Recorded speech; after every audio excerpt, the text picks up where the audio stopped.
That's where we are, man. That's where we are. And Jayon or Yayon, is that a soft J or a hard J? Please let me know. Sweet Donnie C, good to see you. Thanks for coming on in. Escape from Blue Jersey, thanks for joining us. Steve Karn, thanks for coming on in. And we scroll on down, got all you guys. Oob to Joe's Maine, you've got aliens. Yes, you do.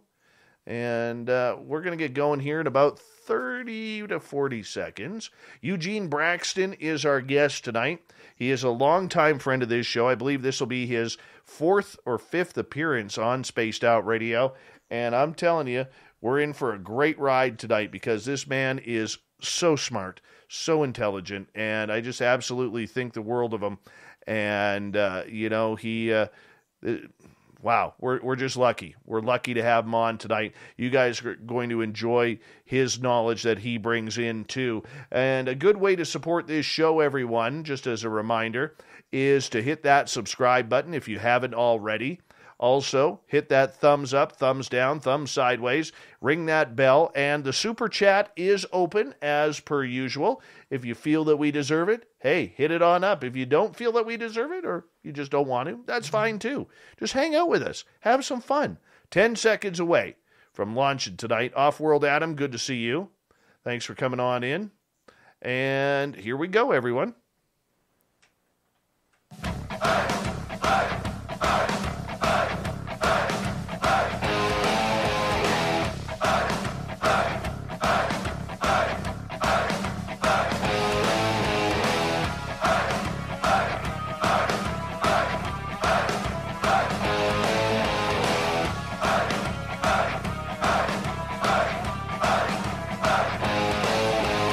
From the mountains of central British Columbia to you listening around the world, this, my friends, is Spaced Out Radio. I am your host, Dave Scott, sitting in the captain's chair of SOR headquarters. We welcome you to tonight's show on our terrestrial affiliates around North America, digitally on TalkStream Live, Revolution Radio, and KPNL. If you take a listen to our archives, you can find them for free at youtube.com/Spaced Out Radio. Do old Davey the favor, hit that subscribe button. Follow us on Twitter at Spaced Out Radio and on Instagram at Spaced Out Radio Show.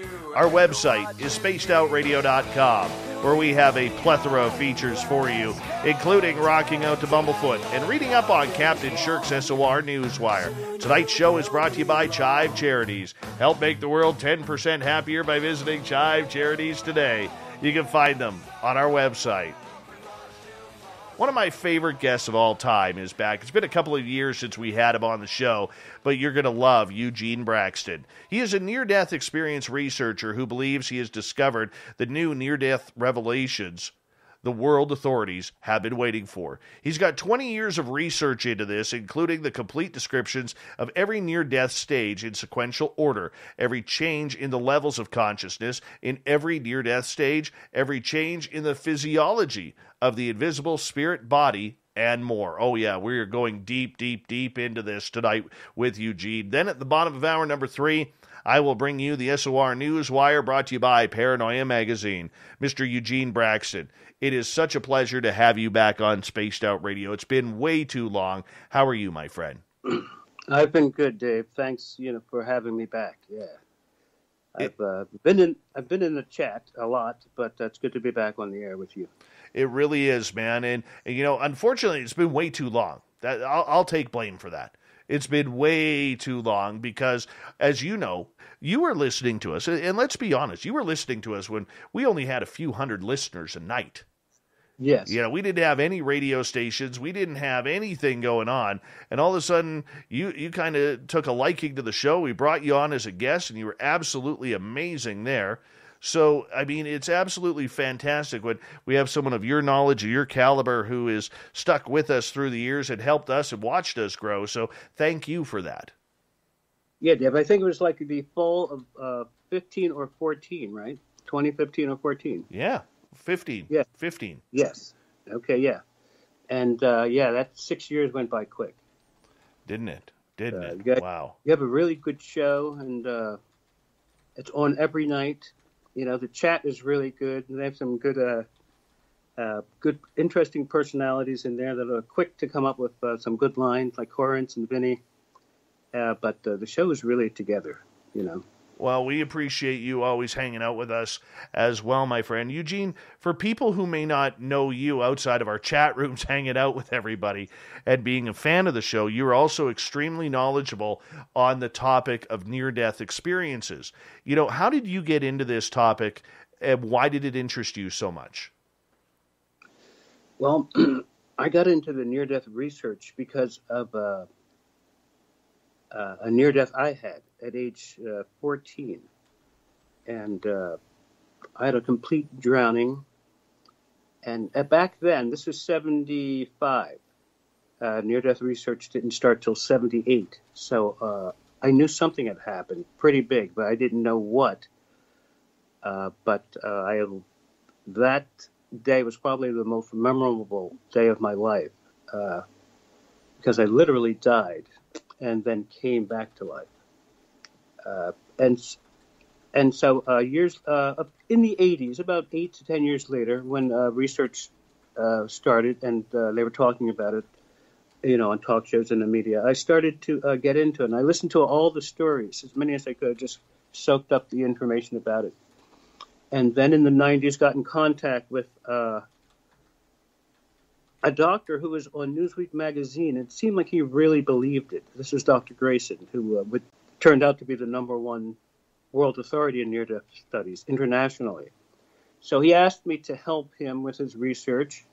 I told him a brief history of my psychic background, because the near-death was like a graduation of sorts because of things that had happened to me before the near-death. So, but the near-death was in itself enough for me to want to study that, because it was pretty far-reaching. I mean, to die, be resurrected, go to what we would call a heaven, mix and merge with God. And so, yeah, that's what got me into it. And I would later switch from Greyson over to the female world authority, PMH Atwater, who died 3 times. And she more closely related to what was happening with me. It was a good match, both of them, but she was she was easier to work with. He was kind of like the Baron Frankenstein. Dr. Greyson is good too. He was a little rough, a little rough with the data. But the research is good research. It's important because people want to know what's going to happen to them when they die and after they die. They want to know if there's a God, if they'll be resurrected.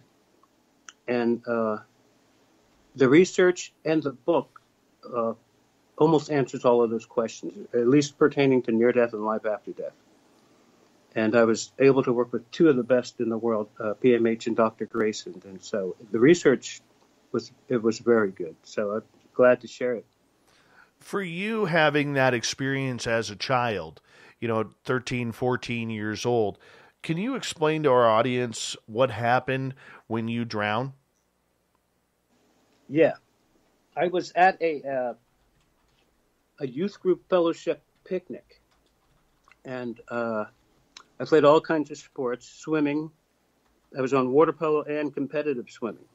So I go to jump off the dock, just like you see in the Country Time commercials, and I jump straight up, and I come down with my feet pointed downward like a diver would. And I got stuck in the muck at the bottom of the lake. I was stuck up to the knee. And I ran track, wrestled, all of that, but I could not yank free from the muck. And I held my breath as long as I could, and then swallowed what seemed like immediately gallons full of the lake water. And then slowly went into a lower level of consciousness, more dreamlike. And I was able to slowly watch myself die organ by organ. And that was actually just the beginning, because I was able to see the complete death. I was able to calculate the time between death and reconsciousness after death. And it's usually it can go up to 3 days, but it's usually about 15 to 22 seconds. just long enough for the person's invisible spirit body to exit their physical body and float about 10, 15, 12 feet up in the air. Once the person wakes up in spirit form, they usually see their dead body and they realize I'm dead, yet I still live. And they realize that their essence or their real self, spiritual self, is still alive. May I cut in here for a quick second and ask you a question? Yes. Mm-hmm. When you were going through this and drowning, and you were watching or feeling your organs die one by one, were you out of body at that time, or were you just subconsciously knowing this? No, I was still in my physical body, but the level of consciousness and the clarity of consciousness dimmed. The level of consciousness, my level of awareness, conscious awareness, got lower and lower, in the same way as one would fall to sleep. The clarity of consciousness, what I could, time slowed down. So there was like a time differential, and there was also a psychological differential, perception. So time slowed down, and the perception, let's see, how can I say this? Yeah, the level of consciousness and the time both slowed down. And I was still conscious, but just in a dream-like semi-conscious state, where you're only kind of mentally aware, but you're still alive, but you can feel it fading. And also there's like a death pull, where the person feels themselves, just like when you're drowsy and you're feeling yourself being pulled to sleep. It's just like that. It's really strong. There's what seems like an electromagnetic death pull that pulls you. And actually, you're being pulled out of your physical. That's the pull that people feel. And that's the tunnel that a lot of people describe. The tunnel is actually the person leaving their physical body and transforming into their spiritual and visible body. But I was able to watch, organ by organ. I could feel them like soft candles going out one by one, the liver, the kidneys, the lungs. You instinctively knew that I'm not going to be able to get out of this one. And I looked up and could see the top of the lake water and was hoping someone would dive in and look for me, but no one ever did. And for at least, it takes a while to die because organ by organ, the death sleep creeps in. And this also is the same stage where paralysis begins to creep in. So as I got weaker and weaker and stiller, I began to become slowly paralyzed.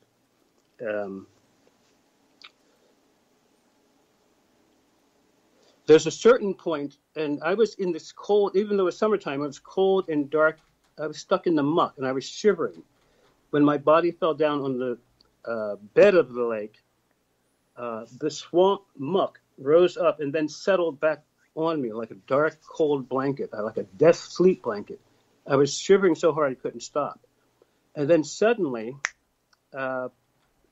everything, all pain stopped immediately. And I actually felt warm and cozy. It was at that time that I stopped struggling for life and death and I allowed the natural process to take over. And in my book, I talk about the struggle for life or death. That's one of the stages in a near death, where the person is trying to stay alive.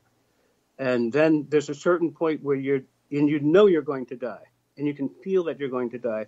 And so after a certain point, especially if you're in agony, you just give up, or it snaps, and you don't feel the pain anymore. But now, at that same time, paralysis is creeping in, so that may be why that feeling comes in. People experience paralysis, and we talk about like connection in paranormal things. People have paralysis in out of bodies, in alien abductions, and in death, at the moment of death. And so that's one example of a good connection that I'm working on in my second book. But to actually die and see yourself die, you slow down. Your thinking slows down, where you're kind of just primal. You're watching and feeling. And the one thing that you feel, the last two things to go when you die, the last thing to go will be your hearing, and then your sight, and then your sight will go out along when your heart stops. The brain can continue on without the heart, not too much longer. But when the heart stops, then everything else shut off. And the hearing was the last thing to go. The eyesight and the heart stopped at the same time. There was a period of time where I could see. I was paralyzed, but could not move my eyes. I could see peripherally, but I couldn't move my eyes. So the paralysis was then about up to the eyes. And by then, I had fully swallowed the water. My heart was still pumping, but slower, maybe one every 10 seconds, one every 13 seconds. And the heart was after the heart stopped, the eyes closed, and at the same time, there was a loud booming sound, like a garage door slamming shut, and then I was out. It blacked out. Less than a half a minute later, less than 30 seconds later, I popped suddenly awake, floating in a gyroscope type of spiritual biosphere. And it's kind of like the Leonardo da Vinci guy who has his arms spread out in the picture. It's just like that, and it's be like a man standing inside of an atom. So I popped awake after the blackout of death, the flatline, the permanent flatline. I popped awake suddenly and in a different place. I was in a different space, or space meaning like location, dimensional location. And I realized that I was awake, that I was somewhere in space and time because I was out of body, and I recognized that because I've had like 12,000 throughout my, before that, from age 6 to 16, I had about 12,000. And the near death isn't out of body. So the person dies within a half a minute, but no longer than 30 days, but usually within 30, 40, 50 seconds, the person pops awake right near their body. They look down. They're in invisible spirit form. They look down. They see their dead body. They realize that they have regained consciousness after death. And that's another stage in the near-death experience. Once the person regains consciousness after death by seeing their own dead body, but then realizing I'm still myself, then comes the realization of time and space. And they realize that they're the same person, but in a different space. And the time is the time of death and after death. So the person is still alive. Then it goes on and on. The life review is after that. God's forgiveness, God's easy judgment, where if you just believe in him, that's all that's required. He asks you what you've done with your life and how you've treated others. But his primary concern for our benefit is if you believe. And the person has to believe before death, or a deathbed conversion. But you can't go there at the judgment and say, I believe now. But I got a few people asking, and normally, I don't take questions until hour 2, but since it's quite pertinent to the conversation, when you were going through this, did you feel any pain at all? Yes. During the death process, yes. The act of dying, you feel a lot of things like anguish, regret, pain. I think of a heart attack victim or a car accident person who's going to die and is in the process of dying. You're in agonizing pain, whether it be physical or mental. But I was in the drowning. 60% of NDEs are drownings, and it's a soft death, but it's one where you get to actually observe it while it's happening. So there was pain, but then a sudden cutoff occurred. And then the person was glad and refreshed, and it's even a cozy feeling. You actually feel safe. And then the fear of death right then leaves you. Yeah. Okay. So as you were going on through this experience, how long were you underwater for until they finally noticed and pulled you out? It had to be at least 6 minutes. Because when I got back to the surface, the frolicking and stuff was still going on. Yet, I choked up gallons underneath the dock, and in full shock, I crawled to the side of the beach, and all I could do was just scrape the muck off my leg. And I was 15, so I fully just repressed it and buried it, because I realized what had happened, but there was no kind of explanation in the world for that then in 75. And then in 77, 78, near-death research started. But it was an interesting thing. And no one wants to die. And there's that primal fear aspect that comes. I think most people are afraid that, some are afraid that there'll be some kind of judgment or they'll meet some kind of God. Others are afraid that they'll be in a coma-like sleep and will never regain consciousness. But we're all going to die one day. And it's not really how the person dies. It's kind of more how they live, you know? And, yeah. Okay. As we got about 3 minutes here before we're going to go to break at the bottom of the hour, Eugene Braxton, America's Mystic, is looking into the near-death experience. We love him when he is here talking about this. Eugene, so you went through this process. You remember dying. When you got up on land and they brought you up on land, do you recall anything, or did you have to be shocked back into your own body? No, I crawled back on the beach, scraped the muck off of my leg because it was up to my knee, and then just repressed it in. I'd been having a lot of psychic things, especially up to about age 16 or 17.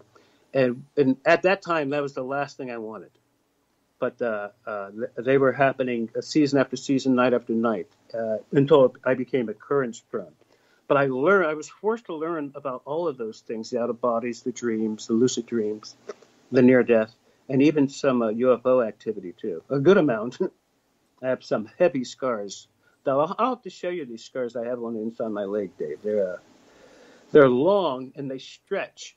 You can stretch them like staple scars. And I showed them to Dr. Jacobs when I was working with him. He said, yeah, those are definitely abduction scars. My father saw them one day when I was cutting the lawn and asked me where I got them. I said, they've always been there. So, but when you're in high school, you don't want to be the carry of your class. You just want to, play sports, hang out after school. You want to be a normal teenager. You don't want the floating over your bed and going out the, out of your body and stuff like that. But I was forced to do it. I had asked for it at age 9, and I've had a lot of things happen. Yeah, in the psychic and mystic way. Psychic, and then would lead to a mystic type of way of life.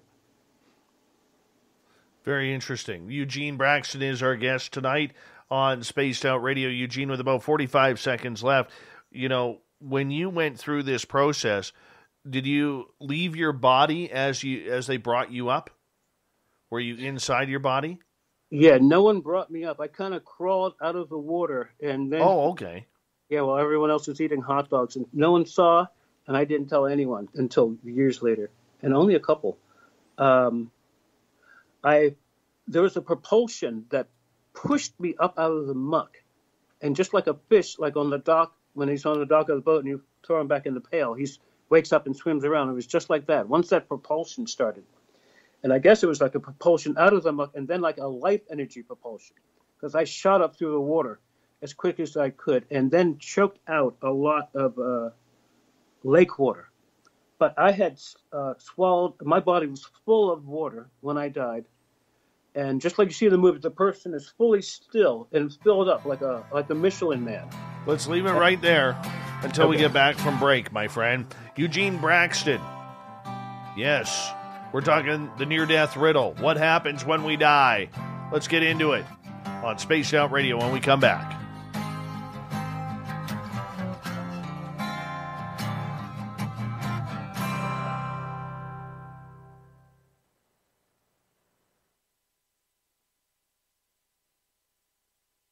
Yeah. That's good stuff so far, man.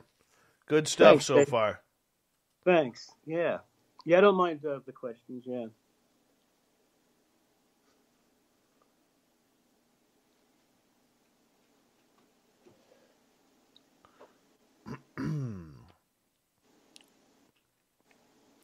Thank you to Shar for the amazing super chat tonight. What's even more special is Shar is literally one of my longest listeners. I think she's been around since like show 1, 2, or 3 that we did like 6 years ago.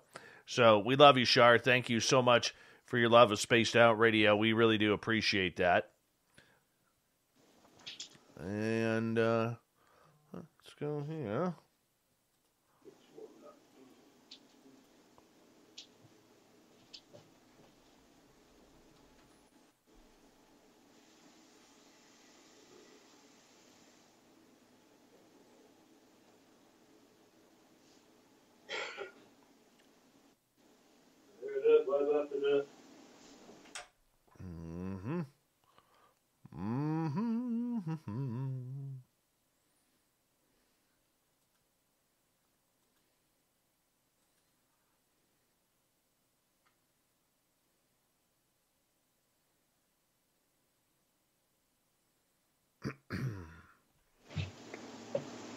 So how are you liking this West Coast stuff here? It's really nice in LA. It has a good vibe, and it's way prettier than the East Coast, you know. Eddie and I are getting tired of the New Jack City act, you know. I've never been to Philadelphia. Yeah, Philly, it could be so much better, but the politicians are really corrupt, and the city people aren't getting nothing. And John Rican can tell you that, but Philly is, I mean, we left at the right time. It's getting super wild, like crime-wise. Oh, no, that's terrible to hear. Mm-hmm. Terrible. Sorry to hear that. But LA has it's nice out here, and I used to live in Ohio, so it's good to travel, and you know, if you see a better land, better state, something that is better for you, that's good to go for that, you know. Very true. Because I hate the cold, Dave. You know. Oh, you're not moving up here anytime soon, then? No. That's the frozen tundra. It is. It totally is.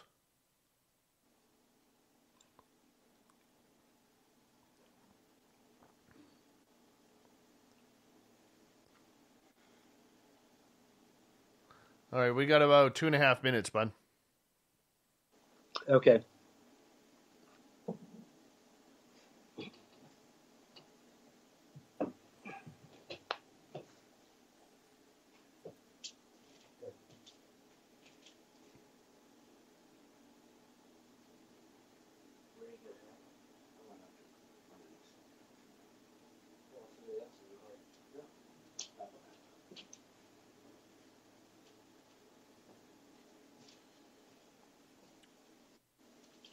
Oh.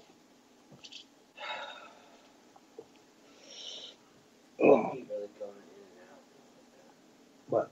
Oh, okay. About 1:10.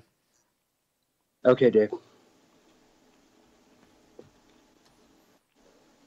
So how's the chat room doing tonight? Good. Mm-hmm. Good. Lively chat. Always lively. Always lively. Good people in there.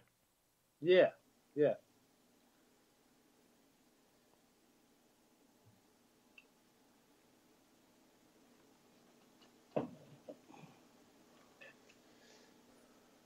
Just over 1 minute. Okay.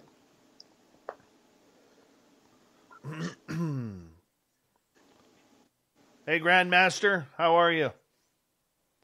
I see what you're doing there, saying hi to everybody. So I had to say hi back. Well,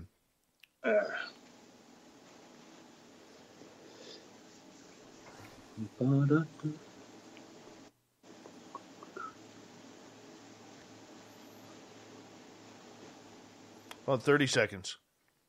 Okay. Water.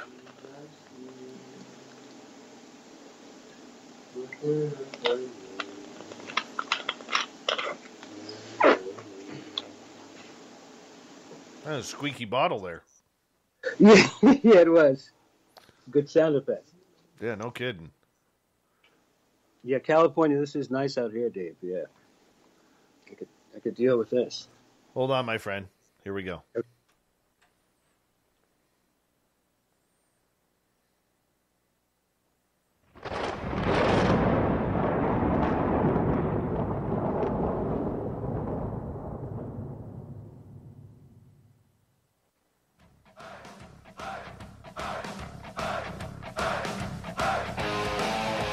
Second half hour of Spaced Out Radio is kicked off. Thank you so much for joining us. My name is Dave Scott. Always appreciate you guys tuning on in. Want to remind you that if you missed portions of this show or others, check out our free archives by going to youtube.com/Spaced Out Radio. Just do old Davey the favor, hit that subscribe button. Our website is spacedoutradio.com, where we have a plethora of features for you, including rocking out to Bumblefoot and reading up on Captain Shirk's SOR Newswire. Follow us on Twitter at Spaced Out Radio and on Instagram at Spaced Out Radio Show. We continue on tonight. Eugene Braxton is our guest. He's got a book out called America's Mystic Solves the Near-Death Riddle. You can find that on his website, eugenebraxton.com. And we're talking near-death experiences. Eugene, welcome back. Thanks, Dave. Let's go into this. After you had this experience as a child, where you had a near-death experience, what made you all of a sudden start reaching out and reading up on it? Was it because of what you experienced, or was it because it absolutely changed your entire concept of life? Well, I saw the near-death as one of several big experiences that I had. And I just put it into the box with the UFOs, the out-of-bodies, the lucid dreams, and the dream control. And not to mention the deja vu and all that. So I just put it into the box of one of the big ones. Like I saw the near-death and the UFO as two of the bigger things that I had as a teen. And although the out-of-bodies were very big too. So it was one of several experiences. And because there was no formal study of it, I kind of put it on the shelf until about the early 80s, when it became public. And researchers were really starting to study it in earnest, because the UFO sightings, I had been having abductions, but the sightings began about 2 or 3 years after the near death. So that was like a double thing that at that time, age 15 to 19, I really, really wasn't into. I was in college, I was a good athlete, and they were, So I put the near death away until it began to become mainstream in public. And then I said, well, damn, I had one of these, And then Greyson in the 90s, PMH in 2000. And it's an interesting thing because it's just like in the opposite with the abduction. The near death is something that has happened but still affects you, where the UFO abduction affects you, and it can be happening now. So I became interested in both of those things. In fact, there was a time where I was working with both Dr. Jacobs and PMH Atwater at the same time, because Jacobs was at Temple where I worked, so I could go right, and his building was right next to our police station building. I could go right next door and talk to him afterward for hours, which I did. But I started checking it out fully when the public started seeing it on TV in the early 80s. Because in the 70s, like from 76, when I got out of high school, till like 83, we were fully partying down, you know? Oh, you had to. I'd like to see you heading off to the club in the polyester pants and shirt back then. It was, and you know, we lived in Kent State, Ohio, which was like a college party town, like the Animal House type. Yes. And it was, or Dazed and Confused. It was some good party times. Everyone. Be honest. How big was your Stetson or your fedora back then? Well, I mean, when you think of Ohio, I mean, they have it's like, it's an interesting state. It's an interesting state, but yeah, we were party masters, and yeah. Nice. That is awesome. Eugene Braxton is our guest tonight on Spaced Out Radio. Eugene, the out-of-body experience is something that seems to be tied to a lot of near-death experiences. For people who don't understand what happens there, what's it like to leave your body? Yeah, there's a couple of ways where the person can leave their body. They can either do it spontaneously, accidentally, or on purpose. But what's it like to leave your body? It depends on how you leave. Now, if you're fully conscious during the out-of-body, you'll be able to see exactly what's happening to your physical body as it gets paralyzed, and then to your spiritual body as it comes out of your physical body. You can be awake while it's happening.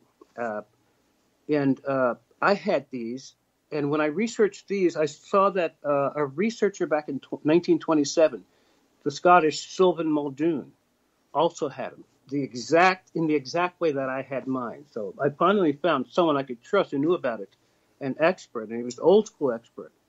And he was the only one who I saw that knew as much about out-of-bodies as I thought I did. He knew everything I did and some things I didn't know.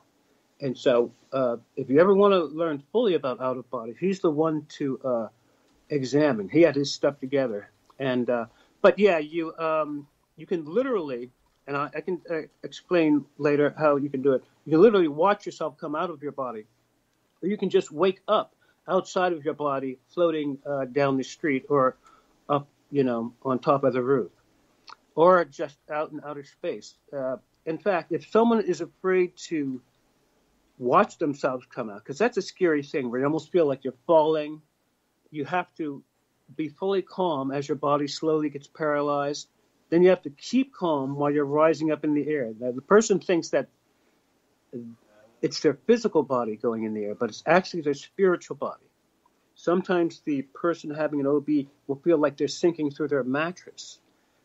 That's really the spirit body going up, and it feels like, but your spirit body can also sink through the mattress, and you can come out through the floor. But the best way to have an out-of-body, if you don't want to watch it happen or don't want to be paralyzed, is to you can dream yourself into an out-of-body. And what you do is, let's see, you want to imagine, in fact, you can try this with a friend, imagine that you're somewhere that you know well, like say the front of the Burger King in your town, and you go to sleep telling yourself, I'm going to be there either in my dream. When I get there in my dream, I'm going to wake up, realize it's a dream. And when you realize that you're dreaming in a dream, then you immediately wake up in out-of-body form. And you can either wake up in the dream or in real life, but invisible. And that's a good way to avoid the paralyzation, is to realize that you're dreaming. The dream will come alive, the dream will be hyper in vibrancy, and you'll wake up awake in the dream, or awake but invisible in real life. And that's your out-of-body thing. The easiest way to do it is to, when you go to sleep, tell yourself, I want to have a flying dream, or picture yourself flying or falling from a high height. That's what happened to me, and it happened time after time after time until I realized that it was a dream. Once I realized it was a dream, I began to slow down from falling, and I said, well, maybe I can fly. When I said fly, I started flying. So you can go get an out-of-body through a dream, and which will also strengthen your dream control. But the out-of-body is a cousin to dreams, and you can get to the out-of-body through a dream. And the out-of-body is a cousin to the near-death. I mean, the near-death is an out-of-body, it's a spiritual out-of-body, but they're all related vaguely.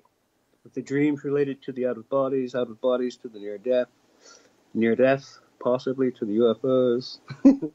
How is it all tied together? What were you able to figure out about that, Eugene? Just like in the Bible where Jesus says that the Father's house has many mansions. There's here's some of it too. This is what they would call like the third heaven, earth. The first heaven being heaven. The middle ground where UFOs exist, where near deaths happen, where out of bodies and dreams happen, is that invisible realm called the second heaven. And that's the intermediary zone between resurrection and merging with God. But haunted houses, ghosts, all of those things inhabit that realm. So that's why a person may have a dream of seeing a UFO in a dream, or a dream because they're in the same dimensional realm where all of these things occur. They're invisible, therefore they're not happening here. But that invisible realm between heaven and earth, that second heaven, is where the near-deaths, the UFOs, the out-of-bodies, the dreams all occur in different like vibratory levels. And they can occur on the same levels too, because it's limitless in that in the esoteric way. There is no limit. But all those things are in that dimensional realm, and they all have similarities, just like they all have the tendency to be invisible. There's paralyzation. There is levitation in dreams, in out-of-bodies, in near-deaths, and in UFOs. And there's a lot of similarities. And when you have one, the more experiences you have, it's easier to tell the similarities. And one door leads to another. Just like if a person really wants to get in all these things, they need to start with the dreams. That's like the doorway that leads to all these other things. And then you can either pick or let fate be as it will. But I always wanted the psychic way. I always wanted the mystic way. I wanted to know about that stuff. And I wanted to know more than any man or king. And I told God that if he let me know that stuff, I would always tell people about him. And I was 9 then. And he 2 years after, when I turned 11, that stuff started in earnest. And I had forgotten about the request, but he didn't. So, yeah, that's an interesting, that esoteric field is really interesting because, you know, when you think about flying, levitating, astral travel, but those things are only really stepping stones to the ultimate height of seeing God, mixing and merging with God, and the person merges with God and melds with God. One's a physical merging, and the other's a spiritual, mental merging. And that's the ultimate, and that's when the person attains the highest level. And it makes the other things seem like just stepping stones, necessary paths on the way to the one ultimate prize. So what you're saying, if I get this correctly, and please correct me if I'm wrong, the spiritual aspect of everything, everyone, every being, not only on this planet but all the universe, are intertwined spiritually. Therefore, we could connect with one another or one of another species, whether it's plants, whether it's animals, mammals, extraterrestrials. Yes, yes. We're all interconnected more than we even think. Like when I was in my near death, there was a moment when I had a chance to look around and observe where I was, and the Earth and the universe had its own heartbeat. It was one heartbeat, and it seemed like primarily coming from the Earth, but it was in rhythm with my own. It was pulsing in time with my own, and so we're all super connected more than we think. Can you shut that door? More than we think, and it's an electromagnetic connection and a psychic connection, but everything's connected, and a lot of it with us is electromagnetic, and that's an important word now. It's going to be even more important in the future, but yeah. So yeah, and these experiences open one up to that connectiveness, and there's a lot of actual researchers taking medicine, drugs in Amazon, peyote type stuff. I can't even pronounce them because my party days are over, but they're taking a lot of smoke and ingesting a lot of strong things to try and get those mystical, spiritual experiences. And when just with straight desire, you can get them that way. You have to want it really badly, and then the concentration and focus. If a person prays for the same thing every night for a year, they'll get that way before the year is over. Almost no matter what it is. A lot depends on focus and concentration. And the meditation is what helps the person sharpen themselves first and then sharpen the experiences that they have. And it makes them multiply the experiences. And meditation is a really good thing. That's what the person should start before they start the dreams. Because then you'll fully balance yourself out, and you'll be able, when the time is right, to absorb and understand exactly what's happening to you during the esoteric experience. And you understand what to do with it.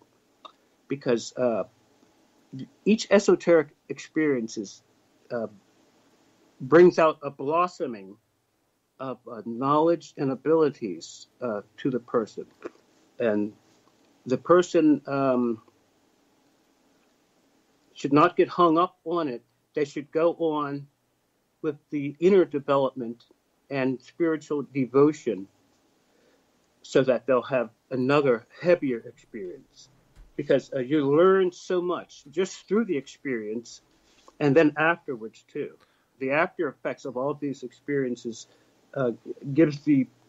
strengthens the person's psychic abilities. Okay. Go ahead. May I please ask a question? Yes. Okay. In regards to what you're saying, does it matter then, if it's all spiritual, how you act as a person on the outside? For instance, there's a lot of agnostics, there's a lot of atheists, there's a lot of murderers, there's a lot of cold, senseless people out there. There are people with disabilities who may not be fully cognitive of what they are doing. Autism, whether it's Alzheimer's or some sort of mental disease that takes your memory away and your cognitive abilities. How does that affect everything? Now you're saying, should the person be as good on the outside as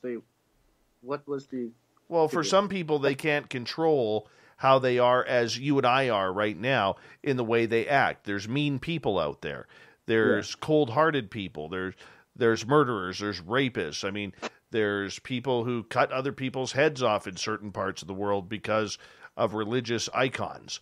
And the way I look at it is, if we're all tied together by this central spiritual consciousness, how does the way we act in our daily lives affect that spiritual consciousness? Okay. Yeah.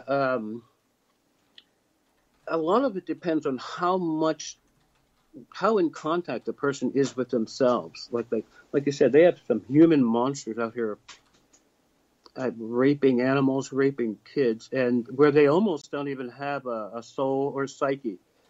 And a lot of people feel that those kind of people almost don't even deserve to live. But who's to say whether they do or not? But how the person acts outside and inside, but shows how the person acts outside usually shows how they are inside. And the inside is probably worse than the outside, I would think. But the more a person wants to be good and wants to be righteous, the higher they will develop physically, on the outside and on the inside. So much of what happens to us in real life depends on what we do in our inner life and what we think and feel. But after a certain age, people realize that it's usually them who are responsible for whatever they've done to themselves or for themselves or against themselves. And that's a maturity level that a lot of people don't even get to that level. But that's how this life is. It's kind of bittersweet because we have people who are super cool, and then we have these monsters, and then you have people who are a combination of both. But the person has to have their own spiritual track about what they're about. Like the person's goal, the person's goal in life should be to find themselves, then find their God inside themselves and by themselves. And once the person has done that, they'll know exactly what to do for the rest of their life. But right, person has to, it's you got to know yourself, and then when you understand yourself, the madness of this world, really, you'll be expecting it. But the person shouldn't be despondent about what happens in this world, because there'll always be those things. There'll always be poor people. There'll always be the sick. And it's a lot of times not so much what is happening, it's how you react to what is happening. And no one can save everyone. And your first responsibility is definitely to yourself first, and then others. Well, with 90 seconds to go here, what if they don't believe in God? How do you find the God inside yourself if you don't believe in God or a higher entity? If they don't believe in God, then usually, it's said that to not even deal with those people. That sounds cold. And I have some atheist high school friends, and they're brilliant, but they're some of the unhappiest people you ever have seen. I've seen atheists have bad endings to their life. Not only Nietzsche, but there was a pharmacy student who bragged how there was no God, how his mother was a piece of meat with a hole. 6 months later, he hung himself in his closet of his dorm. This is when I was working at Temple. But to have no belief in anything outside yourself, that's the fool's mistake and the fool's misfortune. You have to have a power outside yourself that you can draw on, especially in this devil's world. This is a bad world. And you need some kind of light, some kind of protection. You have to have it just to maintain. And it's that universal force that keeps us alive. That's what you want to tap into, because that will never let you down. Eugene, I'm going to get you to hold on right there, because we're going to go to break here at the top of the hour. Eugene Braxton, he is the author of a great book called America's Mystic Solves Near-Death Riddle, and we're going to continue with the near-death experience talk when we come back in hour number 2. You can find Eugene's book on his website, eugenebraxton.com. I believe it's on Amazon as well. Is it not, Eugene? It's on Amazon, and it's on my website, too. Yeah. Yes. Yeah, perfect. Perfect. And that's where you can find it. I highly suggest you do. It's a very thoughtful, well-written book. Eugene Braxton, everyone. We'll be back. Let's solve the near-death riddle when we come back on Spaced Out Radio.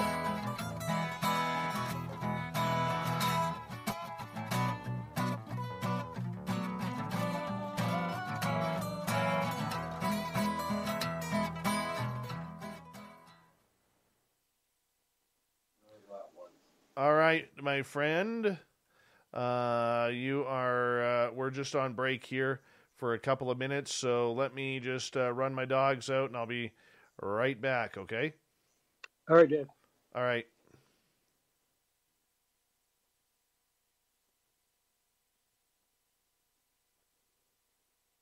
/Spaced Out Radio and check out Cryptid Tales today. Drop a comment and let me know what you want to hear. See you there. For the price of 1 cup of coffee a month, you can become an SOR Space Traveler.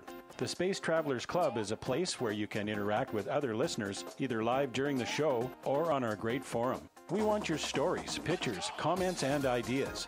You'll get live video streams, exclusive content, and be a part of our newsletter. Stay in touch with everything SOR.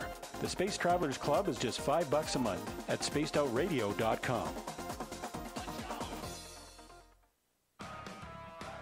Get your horns up with me on Spaced Out Radio. This is Ron Bumblefoot Thal. Come tune in to SOR where you can hear me rock out with Little Brother Is Watching, the official theme song of Spaced Out Radio. And then come on over to bumblefoot.com where you can find out about my tour schedule, my music, and everything else. Bumblefoot.com keeps you up to date on what I'm doing and the best way to stay in touch with my music and music camps. Sign up for my newsletter at bumblefoot.com and remember, Little Brother Is Watching.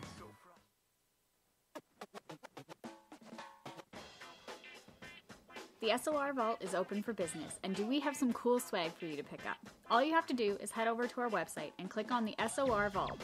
You have a variety of cool logos to choose from, and put them on anything you want. T-shirts, hoodies, hats, coffee mugs, you name it, we can get it to you. So do your shopping by supporting the store you love. Get your Spaced Out Radio swag at the SOR Vault today.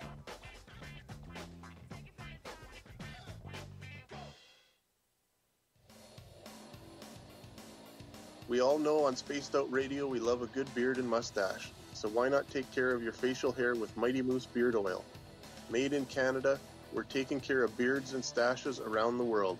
We use 100% natural ingredients with our oils and balms to make your whiskers feel silky smooth. Use promo code SOR2019 at mightymoosebeard.com today.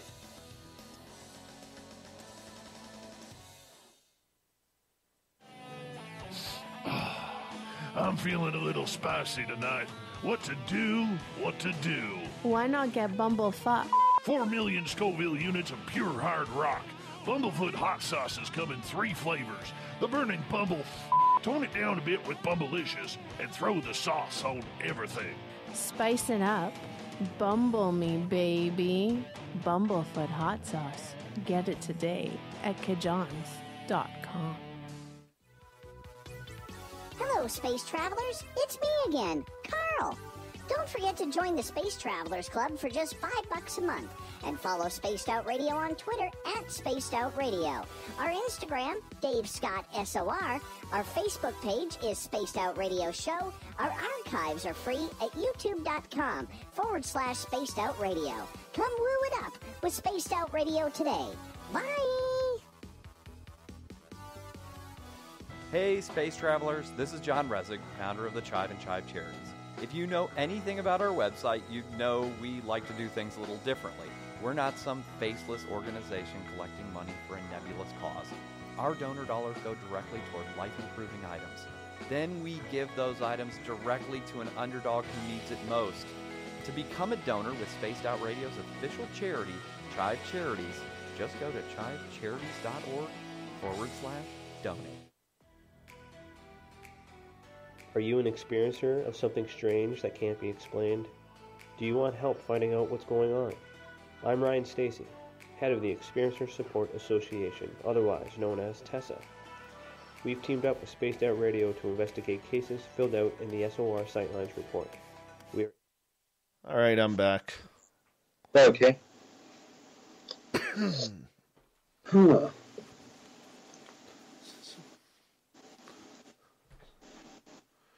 right. Hello, Tammy Shoemate. Welcome back. Hey, Huda. How are you? Good to have you back.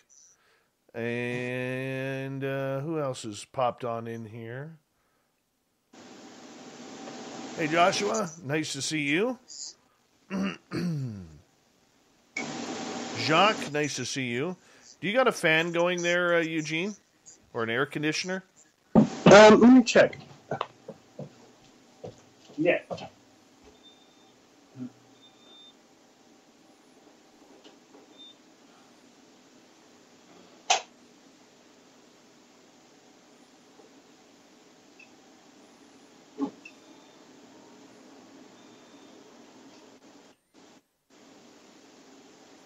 Thanks, Zoe Buttercup, with the cutest smile. Bonjour, Julien. Comment ça va? Shiny Ray, good to see you back. Thank you for joining us. We're going to get going here in about 40 seconds, 45 seconds. Eric with a K. Did you know, people, that we are Eric with a K's fourth favorite show? We're number 4. Not 1, not 2, not 3, but we are number 4. We're number 4.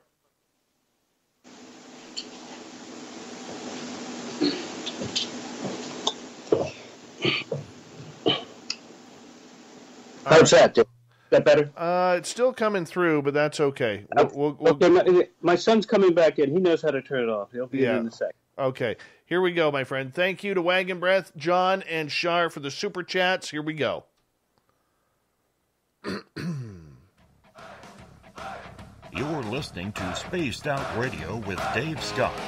Follow Dave on Twitter at Spaced Out Radio and on Facebook, Spaced Out Radio Show. Hour number 2 of Spaced Out Radio is now underway. My name is Dave Scott. Thank you so much for taking the time to join us. We really do appreciate earning your listening ears, especially if you're tuned on in to our terrestrial affiliates around North America, digitally on TalkStream Live, Revolution Radio, and KPNL. All of our archives are free by going to youtube.com/Spaced Out Radio. Just do old Davey the favor. Hit that subscribe button. The Desert Clam has set the password for tonight in the SOR Space Travelers Club. Panphysicism. Panphysicism is your password. Use it wisely, Space Travelers, as the Clam sets a password each and every night right here on Spaced Out Radio. Our website is spacedoutradio.com, where we have a plethora of features for you, including rocking out to Bumblefoot and reading up on Captain Shirk's SOR Newswire. Follow us on Twitter at Spaced Out Radio and on Instagram at Spaced Out Radio Show. We continue on with our good friend Eugene Braxton, America's Mystic, as he likes to call himself, and with his book, America's Mystic Solves Near-Death Riddle. You can find it on Amazon or his website, eugenebraxton.com. Eugene, welcome back. Thanks, Dave. Not a problem, my friend. Not a problem. The near-death experience is something that haunts a lot of us. You know, a lot of people, including myself, have a major fear of dying. We like it here. We kind of want to live forever. We know that we are ripped off with how short and cruel life can be. Yet, for many of us, we believe there is another side, that there is something good that happens, that the soul continues on, that the soul is eternal, if we could call it that. So, how do we battle that fear, Eugene, about the idea that one day our time is up and we are going to move on to the next realm? Yeah, I mean, it's going to happen. We know that. And so since we can't even control the time it's going to happen, or we can only vaguely control how it's going to happen, but we know it will happen. So since we can't control it, we might as well not fear it, since we know it's going to happen. It's something natural. But instead of thinking about the dying, the person should actually think about the living. Because the dying's going to happen, but the living we kind of have to make happen. And the dying part is easy, like the Clint Eastwood and the Josie Wales said. It's living that's hard, and it really is, and especially for the for fathers, you know. But since we can't control it, I mean, we could be walking down the street one day and the heart just stops. So we might as well not worry about it because it's going to happen. And sometimes when you worry about something, you might live to be 100. But then you can worry yourself to death too. So since it's going to happen, it's going to happen naturally. You might as well just take it when it comes or try to extend it, you know. But I wouldn't fear it. There's really nothing to fear. There's not a lot of pain. The person instinctively realizes this, I'm going to die or I'm about to die. And then you just do. You can't really stop it. And there's nothing any doctor who can do to stop it when it really is your time. So since we can't control it, you might as well just go with it. You know, and I think the best thing to do is live a good life now and die a good death, you know, in that kind of way. It was a good death. That's what we need. All right. Let's get to Low Pro's question. Eugene, how do crystals and their effects play a part in astral projection? That's a good question. Yeah, crystals, because I got into them when I was wanted to build up the psychic energy and wanted to build up the dream retention. So you get some crystals, quartz crystals will do, or any kind of color that you might like the amethyst are good, and the purple ones. Jade is, the green ones are good. You can go by color or just get a quartz crystal. And like I used to put them in a little pouch, like a crown royal pouch or a leather pouch, or even just a handkerchief, and then put them under your pillow. And that will heighten your dreams. Not only heighten your dream clarity, it'll heighten your dream recall and retention, how much you can remember, and what kind of detail you can remember. Also, when you're having the dream, you'll be able to see it way more clearly. But then if you add the crystals along with the breathing exercises in meditation, like when I say meditation, I don't mean like the postures. I mean the actual rhythmic breathing in and out. And you should do those every night or twice a day, and you'll see your health skyrocket improve. And all of that extra oxygen in your brain makes you super clear too, especially if you do a fast along with the meditations. There's a lot of health things that can help to super increase the psychic abilities. But the crystals, yeah, you can keep them on you if you feel that they're getting too strong, because I'd have like a clump of crystals on me and just walk around downtown in some kind of like mystic swoon days where you're so almost dizzy. You're more spiritual than you are physical. And then what I learned to do is get some silver or gold, if need be, as a balancer, because I would be super psychic with like carrying crystals around. I used to wear silver rings and bracelets like that too. But the crystals really help. Yeah, but you can use them for dreams. You can use them like to cleanse your body, but usually for dreams and to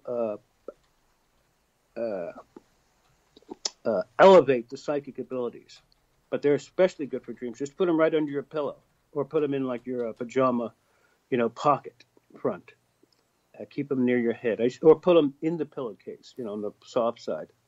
But they work really good. Mm-hmm. Wash them off, clean them off, Do certain crystals help with out-of-body experiences?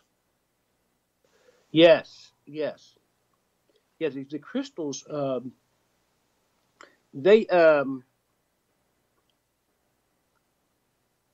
they raise your levels of consciousness. So you're way more aware, whether you're dreaming or during the stage of paralyzations, you're way more aware in that sleep state than you would be if you just went to sleep normally, watched the news, had a cig, and then went to bed.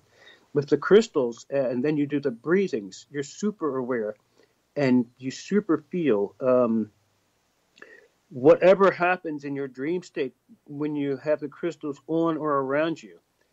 And I once made, I got a copper band put some artistic glue on it, broke up a couple of big crystals, and encrusted the band on my wrist to sleep with while dreaming, and or they can put them on a necklace. But yeah, the crystals really bring out the spiritual accuracy with dreams, the clarity, and the retention, and you'll be able to recall the dream more clearly. The crystals help you to have continuity of consciousness, where there won't be any lapses in the dream scenes. You'll go from one scene to the other, and to the other. But you'll have a heightened awareness while going to sleep, during the dream, and when you wake up. And when you wake up, that's a critical stage, because you want to wake up in the right way so that you can remember the dream, as is that you want to wake up slowly. In fact, if you could just wake up and just open your eyes only, don't move, and then close them again when you see that the room is safe. So you open your eyes, see where you are, and then close them again, and start to recall the dream backwards, from the last thing you remember, then the next to last, and then the next to last. And when you use that formula with the crystals, you'll have a few dreams a night where you can remember the entire dream, especially if you write it down or record it down in a tape recorder or something. And just those few habits, and you'd be amazed at some of the things that you dream about, some of the adventures, some of the things you do, some of the in your dreams. It's literally like living a double life, and it's your spiritual side that's you're kind of catching up with. And they were talking in the chat one day, in your chat, talking about someone having a dream, then going back into it. Yeah, you can do that too. So yeah, with the crystals, yeah, use those. Let's see what else. Silver is just as good as crystals too, and the combination is perfect. If it gets too strong and you're super dizzy and blurred out, because you can get high on like crystals and silver and stuff, especially if you wear them. Then you're thinking in that way too, or fasting or vegetarian, and so gold will help to balance that out. Or leather or copper is good too. But yeah, the crystals are really good. It's an aid. Mm-hmm. I love this. Oh, sorry. Please finish. A person might be trying to have a spiritual experience through a dream, and they're succeeding, but they're not remembering it all. The crystals will help tune it in. Yes. All right. Jeff has a great question here for you. Eugene, what do you think of soul contracts or reincarnation then?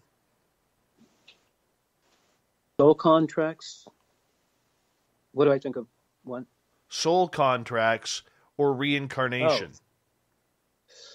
Yeah, for me, and the Ian Stevenson guy who, studied that, he worked with Dr. Greyson, but, and my dad was interested in reincarnation, but for me, I can't see where God would bring us back to live an earth life over and over and over and over without any or vaguely any memory of what we did, so that could enhance us.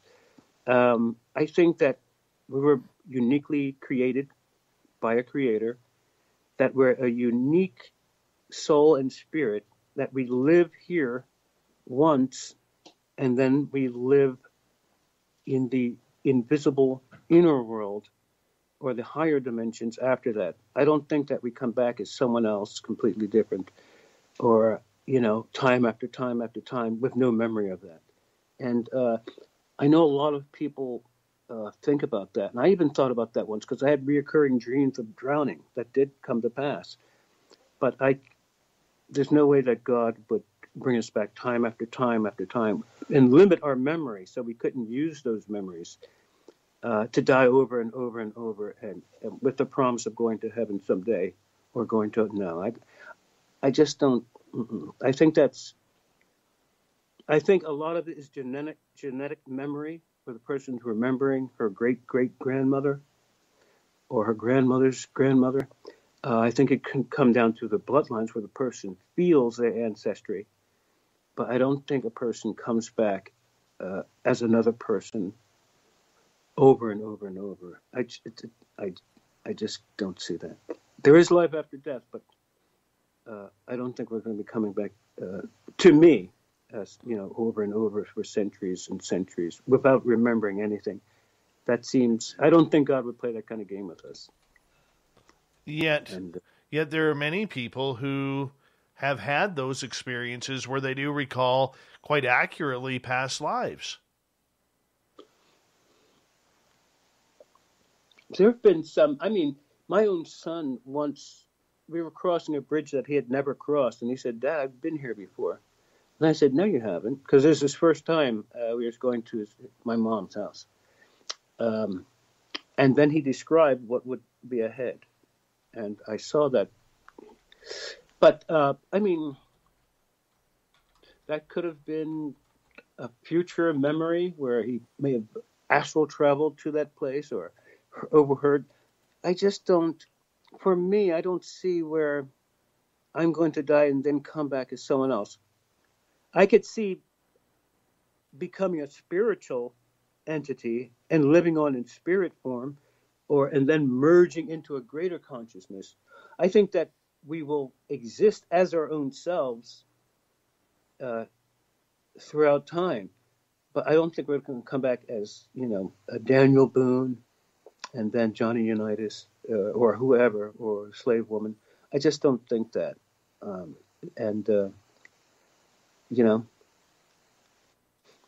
That's how I feel. And from what happened to me, I didn't see any kind of indication of reincarnation in my near death or in my out of bodies. If I would have easily said it, but I didn't see any kind of indication. All right, let's move on to another question here. John is asking, so you are all good if you believe in the Abrahamic God, but for the 4 billion people, other people on this planet, might as well do whatever we feel like since we are screwed anyways? Is he talking about the atheists? Atheists, other religions, so on and so forth. Well, I think what people refer to as God, the scientists call the controller, and I call it the controlling agent in charge. They're not really allowed to say God in the university settings, but what we call God is a universal force that's awake and alive, and it runs through all of it. It's like electricity, except conscious, and it's the one unifying thing that is in creation. He's good enough. This force is a good enough force to not make you come to him. He asks you if you want to be with him. For those who say they don't want to be with him, they're not with him. And he makes it on their choice. He doesn't beg anyone to be with him. If they want to, they can come to him freely. Now, here's a God who will give you anything that you will ask. And I've tried this over and over. And people don't ask. They don't take him up on that. I've tried a lot of those biblical doctrines and stuff, and they were all true. And there's a lot of atheists who want to believe in God but are afraid. They're afraid of the judgment. They're afraid of death. But God gives you free choice to choose him or not. But after death, when you die, at the moment of death, and you cross over, you can't say, I believe in you now that I see you coming to me, God. He doesn't do that. You have to say it while you're alive or on a deathbed conversion before you die. You're not going to stand before him after he resurrects you and then say, I now believe in you, because he can see right through you and seeing where you didn't believe in him just 17 seconds ago. So it's a free will choice. And that's why the world, a lot of people feel that's why the world is in such a chaotic way it is now, because the light of God only shines upon certain individuals who fully believe in him. And some people fully believe in him. When you have that as a background force, you can do a lot. You don't even have to worry about people who don't believe in God, what they think. You really don't. They're the least of your concern, because that's a higher plane. And those who want to remain in darkness, let them. They don't know how darkness can get. So, yeah. Life is too short to try and convince someone that there's a God who would help them do anything they want for free. If they're that foolish not to even try this God out, they almost deserve what they get. Okay. You know? All right. So besides the religious aspect of the near-death experience, is there anything that we do that we see happen as we make the transition to the afterlife? Is there anything that we see happen? Yeah. Or feel? During the transition? Yes. Yeah, the person, let's see. There's a psychological change at the same time as there's a physical change. The person goes from believing to knowing. And when they're dying, they believe in a God and want that God to happen. When they regain consciousness after death, they know that there is life after death, and they also know that there is a God, because he comes along later. That is what God is, what most people want and what most people fear. And the thing that we call God is real, and everyone will see it. They say that the atheists who fully don't believe, they won't even wake up. They'll be in a dark void of unconsciousness, a comatose state. And I'm not religious. I'm spiritual. People have near deaths. They kind of shy away from like the church teachings because they see that the church teachings weren't enough. They weren't explaining anything, unless you look deep into some of the good ones. But people are running from churches and ministers and the religions because of what the churches have done with the abuse thing.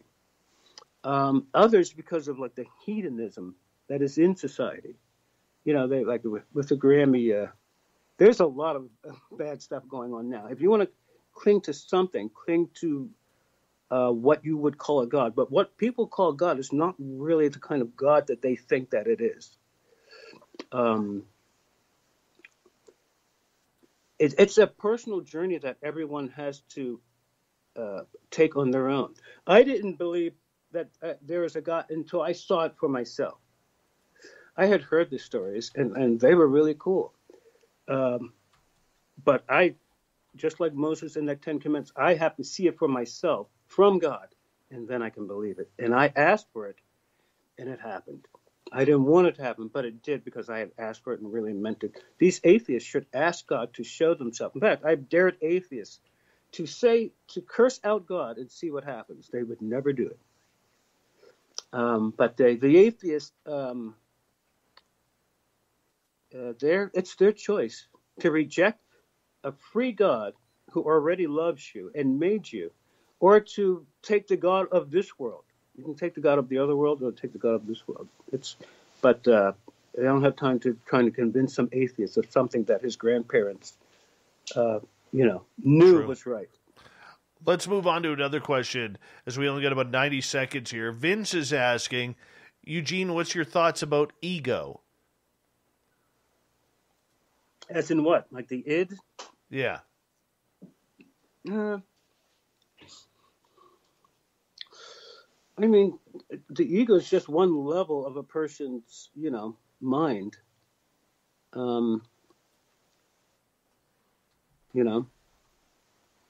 If he's talking in a psychological way. As far as personal ego, that's just like when the person begins to develop psychic powers and they get stuck on that level. When a person is personally egotistical, that's a reversal of what he's trying to do. And there's always someone ready to, knock you down if your head gets too big.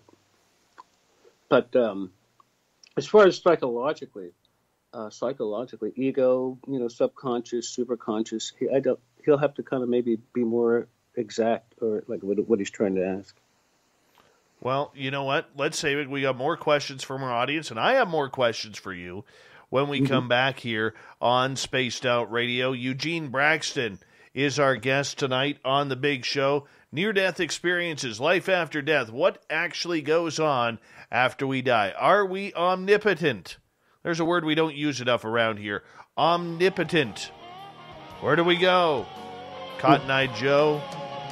Let's see where it goes when we come back on Spaced Out Radio with Eugene Braxton. His website, eugenebraxton.com. We're having a great show tonight. I hope you're enjoying it. I am. Let's have some fun when we come back.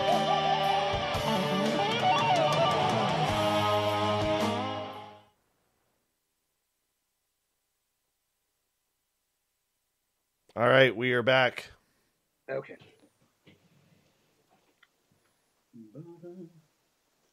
What do we have, like 4 minutes or so? About 5. Okay, I'll be right back.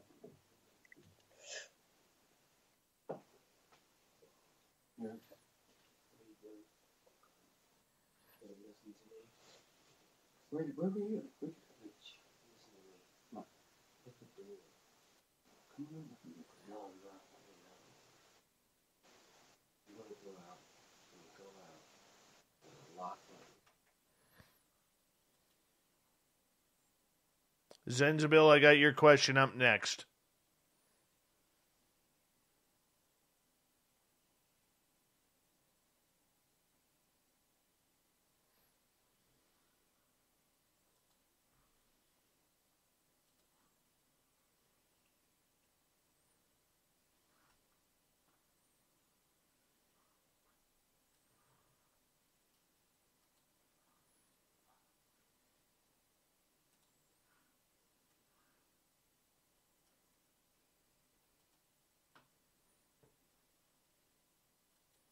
Good show tonight, people. Good show tonight.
I am way behind in the chat room right now because I'm holding the chat room on my side to Zenzabil's question.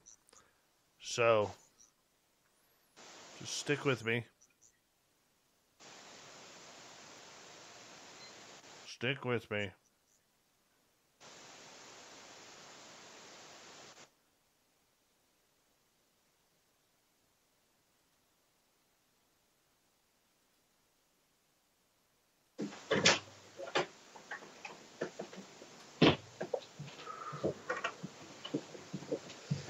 All right, Eugene, we got just over 90 seconds here.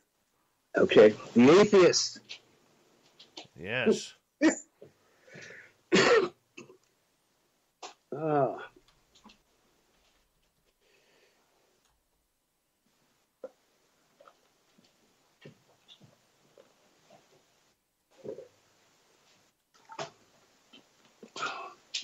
Time is it? It is 10:34 p.m. Okay. Wow. This time, the time moves on Spaced Out, yeah.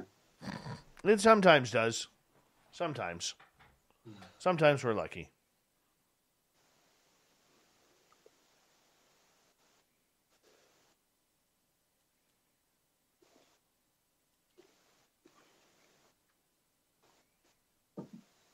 All right, big thank you to Wagon Breath, John, and Shar for the super chats. It's a great way to support what we do on this show on a nightly basis. So thank you so much. Thank you to everyone who's given us a thumbs up so far. And the new people who have hit that subscribe button, we really do appreciate earning your listening ears. And I hope you enjoy it. We're going to continue on here with Eugene Braxton here momentarily. You can get all your Spaced Out Radio swag by going to facebook.com/the SOR Vault. It's looking really good. And we got some cool stuff there. More to add very, very soon. So stick around, because here we go.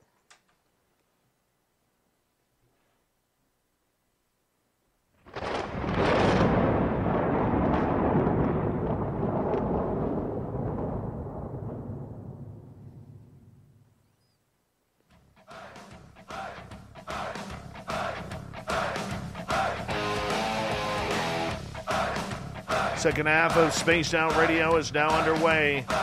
My name is Dave Scott, sitting in the captain's chair of SOR headquarters. Thank you so much for joining us. I want to remind you that if you've missed portions of this show or others, check out our free archives by going to youtube.com/Spaced Out Radio. Just do me the favor, hit that subscribe button. Our website is spacedoutradio.com, where we have a plethora of features for you, including rocking out to Bumblefoot and reading up on Captain Shirk's SOR Newswire.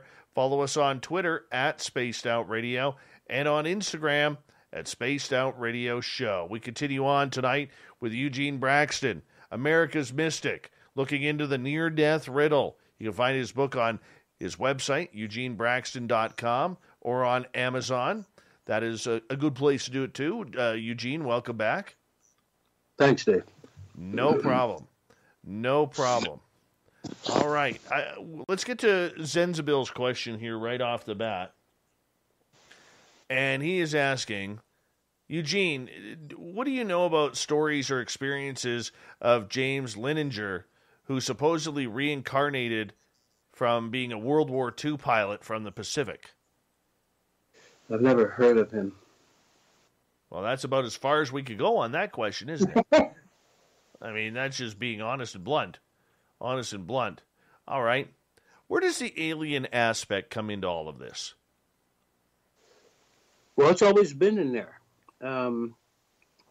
Just lurking in the background. Like just beyond the view of consciousness. It's a thing that's in our consciousness, but it's more in our subconsciousness. Like there's a saying that I have where it's called track the shadow, not the hand.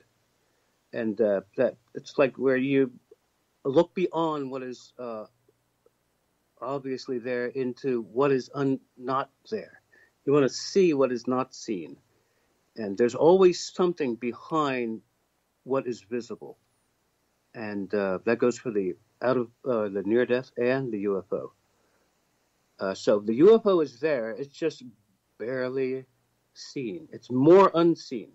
But it's more there than almost all of them, except for the near-death. And so the UFO thing is a very, very interesting thing because it's happening now somewhere to somebody. Okay. So the fact that we have people on this planet who claim to have ET experiences, ET abductions, surgeries, taken off planet, given downloads, is this something that is more imaginary than reality in your opinion? I think it's a mixture of imagination, reality, and illusion.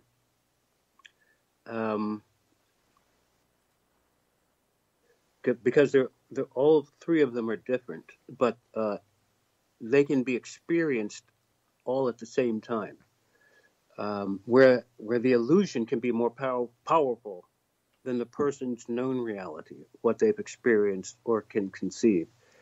And often illusion and reality are intertwined until it becomes one singular reality, and that's a veil that can be pierced.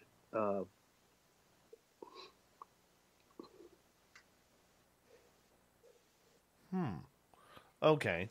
So do you believe then that we are being visited by other species of or forms of life? Let me put it that way. Yeah, I think, and just like the FBI said in 1949, I think that the beings that people call aliens are invisible entities, and this is what they said on their memo. You can get it on. It's on. You can Google it. They stated that in 1949 they accidentally told the truth and then retracted it later with the gas swamp stuff. But they said that these entities were invisible entities that lived in an invisible dimension that interpenetrates our own, and that's exactly what I believe they are too. When you see something that's true, no matter who says it, well, Sylvan Muldoon or the FBI, when you know it's true, then you have to admit it. And I think that they are exactly right. Those are invisible entities that interpenetrate our own. And so they visit us, but I think that they're always around us. It's in the same way that ghosts and spirits, what people call ghosts and spirits, are always around us. The aliens are too. That's a similarity too. That invisible omnipresence that ghosts and these aliens have. And we have to look at it and out of the box and in the box, because we know it's happening. But it's hard to prove to anyone too much outside of yourself. The experiencer knows it's happening. Other experiencers do. But when you try to prove it to someone or show them, it can be difficult. It helps if you know the person fully, like a brother or, your uncle or something. But and then there's no real need to prove it to anyone. When people have real experiences, a lot of times they don't even talk to it about, they don't even mention it to anyone. And they shouldn't until they understand it themselves. But these aliens, and that's what we call them, they're here. They're stealthy, they're sly, and they're manipulative. And it's popular now to say that they give us good vibes and they're loving beings and stuff. But when you really look at the cold truth of it, I work with Dr. Jacobs, and he was right in his assertion about their nature and character, but he was only halfway right, where he believed that they came from actual rock planets in actual metal ships, where Vallée and others were saying that no, this is a spiritual, interdimensional thing. And he couldn't go above that spiritual thing. He was an atheist who didn't believe in spiritual things. That limited it, Dr. Jacobs. In 2013, 2014, I got him to consider that maybe he should have looked at it, but because his colleagues were then saying this is interdimensional. But he was right about the aspect of their nature. They're not here to help us. They're here to use. They dissect. They operate. They suppress memories. They paralyze you. They render you unconscious. They have sex with humans. They eat humans. And so that's the opposite of spiritual. Mm-hmm. That's not holy. That's actual unholy.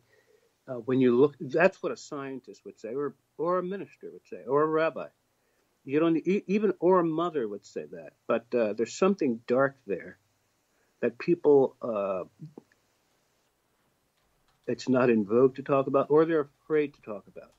The government felt with the Collins elite, this was a government group, the government, now what if the government felt, what if the government were dealing with aliens as malevolent beings? Or what if the aliens were other than people? What if there were no beings from outer space? Like Carl Sagan said, there probably isn't. What if nothing was in outer space except dead planets? And these things that we're calling aliens are actually something else that were not helpful, that were not interested in our well-being. And so in those ways, our apprehension, especially dealing with these beings, our apprehension must extend further than our comprehension. We don't know nothing about them, but we do know that they have hurt people. They have hurt cattle. This is some, they disappear in front of them. They're physio-spiritual, where they're partly physical and partly spiritual. What they want to do, and one of your guests said it, or else a chat, they want to actually physicalize so that they can literally bring hell on earth, as above, so below. They're more spiritual, but they're becoming more and more physical.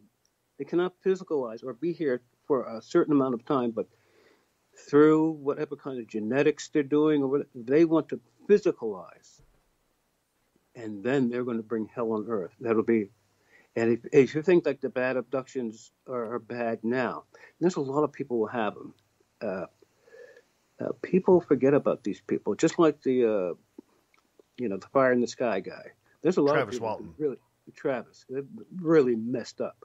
Betty and Barney Hill messed up when their things were recalled. And the lady Dr. Carla Turner in the 90s warned about these things, and she got iced. She was killed, or she died quick, and she was on the right super track with these beings. They are not cool spiritually. You can't see them. You can't. They erase every memory, every valuable memory that won't ever be recalled in any kind of decent way. It's deep. It's deep how the people kind of ignore. There's only a certain amount of people who are really into these things. But those are the people who are, a lot of them are the most affected. But they're definitely visiting us. They don't have any kind of interest with us in mind. In fact, when they talk to the humans, the things they ask about is our life after death processes, the nature of our soul, and other higher spiritual things like that. Who God is, well, they know who God is, but they want to know about our belief systems, life after death, our energy systems. They have an agenda, and it is deep. But you can just, a child could see a picture of these things and know instinctively that that is not cool. There's a darkness with these beings that, because I've seen some of that darkness. I have huge scars on my legs. So I'm determined in that way to find out what these things are. But it's so heavy that one would definitely could say it's linked to the demonic. And not in the way of, omen type, The Exorcist flopping up, but more in the way of a hatred, like an anti-Christ, an anti-God. It's a bad thing, and it wants to literally just kill us, use us. The alien thing is not good. The alien thing brings primal fear. The life after death, near death, brings primal ecstasy. Had the near death brought something else, I would have said it. But it brings goodness. The near death brings darkness, and it's bad too. And when you look into it deep enough, you'll see that the heart of it is the heart of darkness. It's a deep. You better have some kind of religious faith or spiritual faith in something if you deal fully and truthfully with the alien abduction thing. We are fully getting used. And I've had good experiences too. But the reality, as you mature and get older, of what is really happening sinks in, and it's not good with them. Mm-hmm. Let's move on to another question here, if you don't mind. This one coming from Bigfoot Rob, who is asking, when it comes to the omnipotent, what is considered the weakest power on the planet and why? When it comes to the omnipotent, what is considered? I don't understand the question.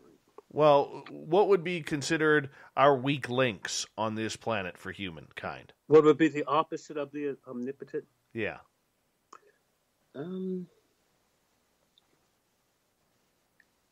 I'd say probably the worst thing would be ignorance, not having knowledge. Not only being dimly aware of your own potential or someone else's. That's one of the worst things, to not know.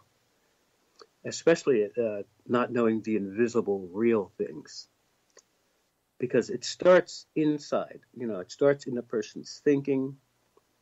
It starts in the other world first as a seed, and then it materializes in this world. So it always starts in the inside, and the inside manifests the outside. And that's why you can look at some people on the outside and get a good look at what you're going to get on the inside. Not always, but it's. Mm-hmm.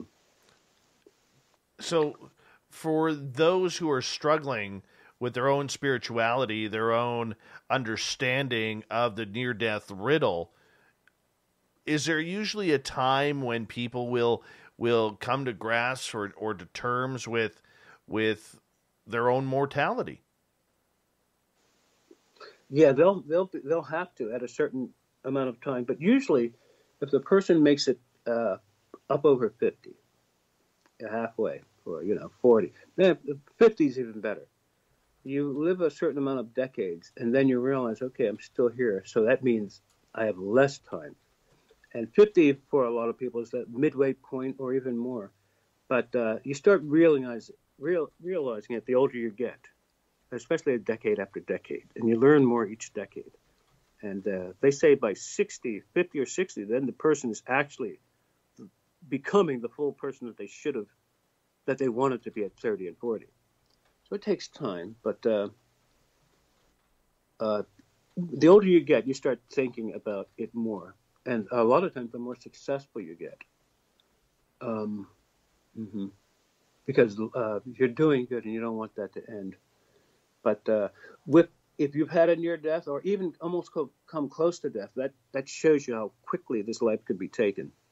And so it's good to value it now and live it now. Live it well, though, not wildly like some kind of Earl Flynn, but live it. With grace and with improvement, with devotion to something higher than yourself. And you want to just a life well lived.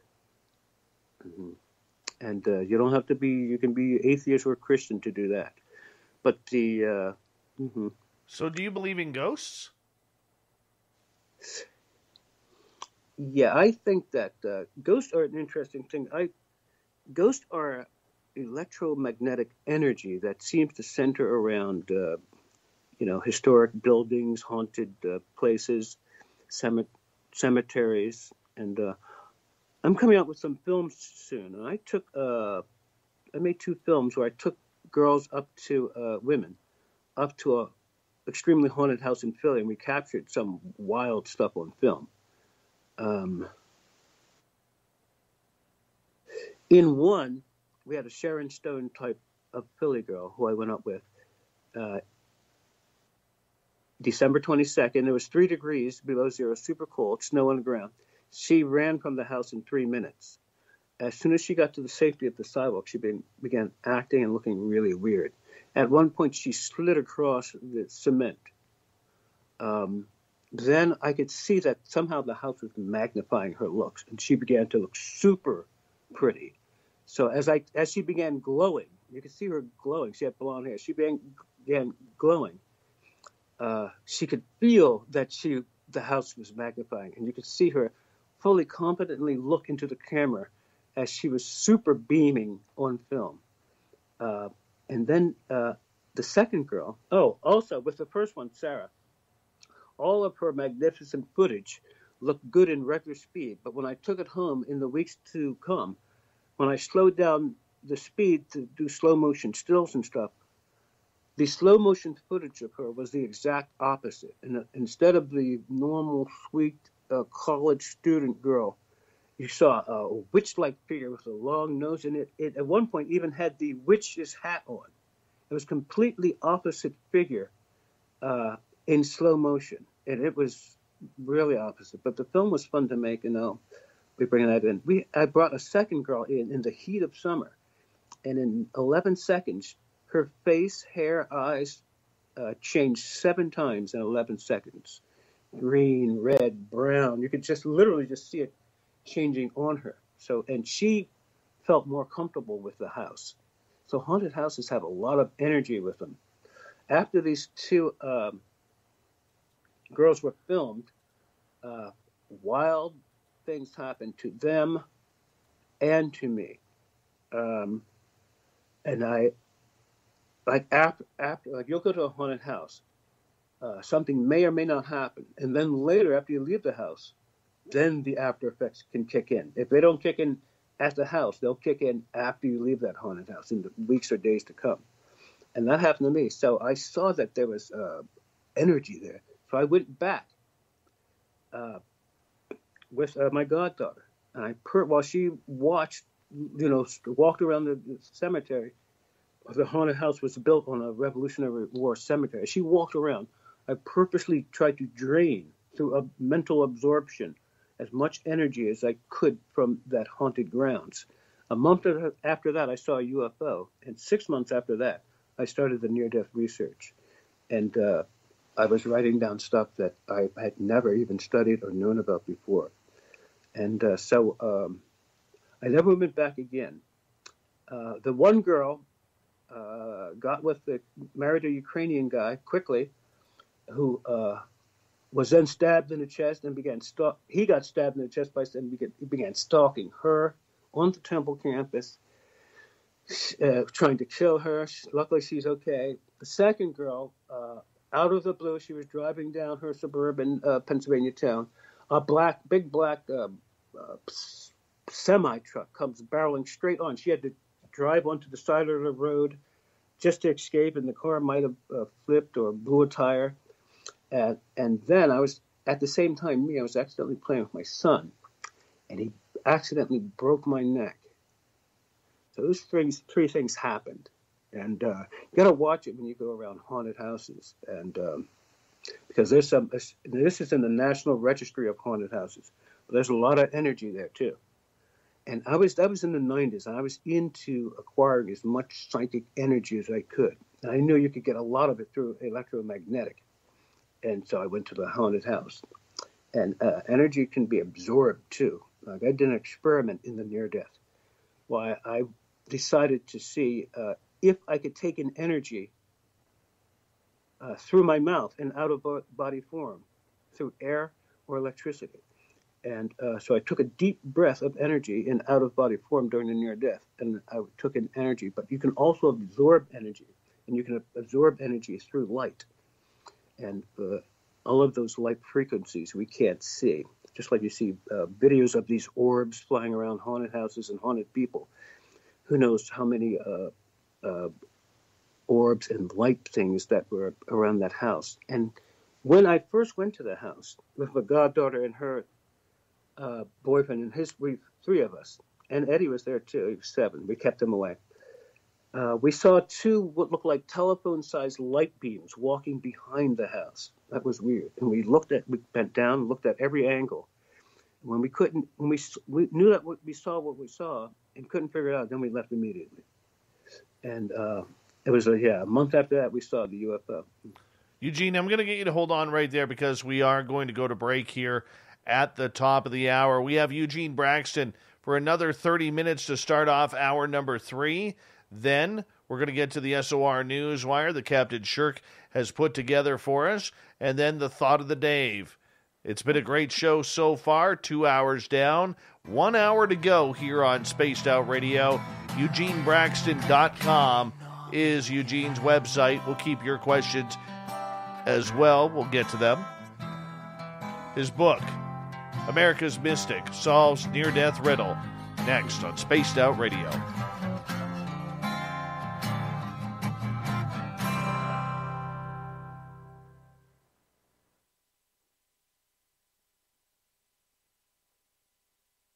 All right, my friend, I'm just going to run my dogs out. I'll be right back, okay? Okay, Dave. Of your day. Take the time to read up on the SOR Newswire, where our team, led by Captain Shirk, will deliver to you some of the best paranormal and supernatural news, along with some stories that will blow your mind from the weird to the wacky. It's the news outside the news that piques interest, and that's what we're looking to deliver to you. The SOR Newswire, only at spacedoutradio.com. We all know on Spaced Out Radio we love a good beard and mustache, so why not take care of your facial hair with Mighty Moose Beard Oil? Made in Canada, we're taking care of beards and stashes around the world. We use 100% natural ingredients with our oils and balms to make your whiskers feel silky smooth. Use promo code SOR2019 at MightyMooseBeard.com today.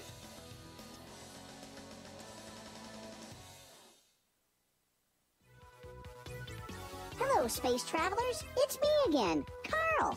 Don't forget to join the Space Travelers Club for just $5 a month. And follow Spaced Out Radio on Twitter at Spaced Out Radio. Our Instagram, Dave Scott SOR. Our Facebook page is Spaced Out Radio Show. Our archives are free at youtube.com/Spaced Out Radio. Come woo it up with Spaced Out Radio today. Bye!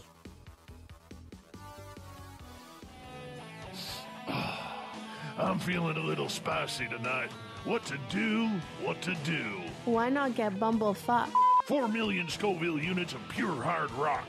Bumblefoot hot sauces come in 3 flavors. The burning bumble. Tone it down a bit with Bumblicious and throw the sauce on everything. Spice it up. Bumble me, baby. Bumblefoot hot sauce. Get it today at kajans.com. The SOR Vault is open for business, and do we have some cool swag for you to pick up? All you have to do is head over to our website and click on the SOR Vault. You have a variety of cool logos to choose from, and put them on anything you want. T-shirts, hoodies, hats, coffee mugs, you name it, we can get it to you. So do your shopping by supporting the store you love. Get your Spaced Out Radio swag at the SOR Vault today.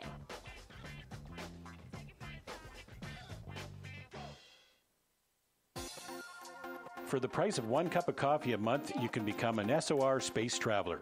The Space Travelers Club is a place where you can interact with other listeners, either live during the show or on our great forum. We want your stories, pictures, comments, and ideas. You'll get live video streams, exclusive content, and be a part of our newsletter. Stay in touch with everything SOR. The Space Travelers Club is just $5 a month at spacedoutradio.com.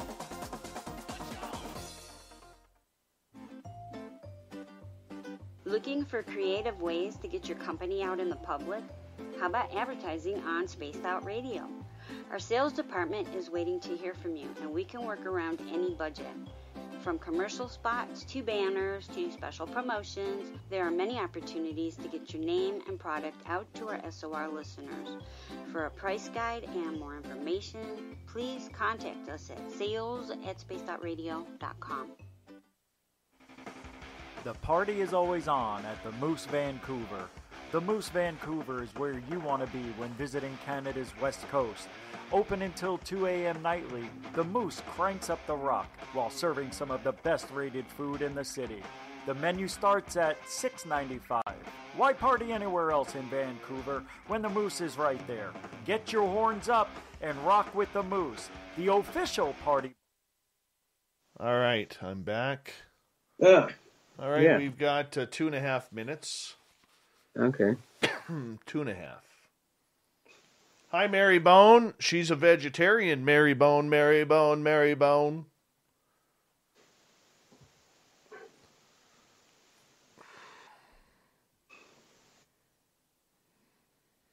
So how do you think it's going so far, Dave? Fantastic, my friend.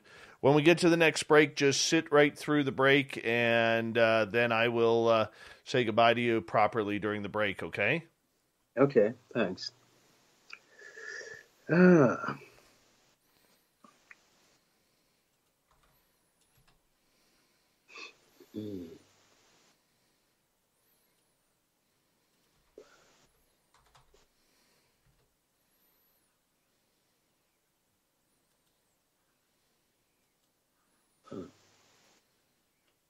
Yet it certainly flew by. I can't believe that.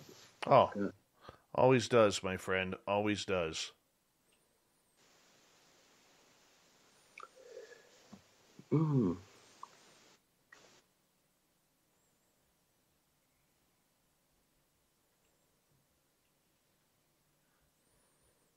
All right, we got that.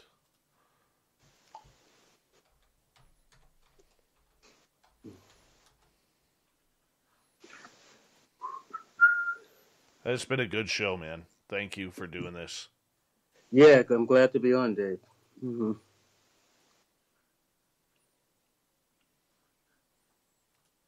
Okay, we've got about 45 seconds. Okay. All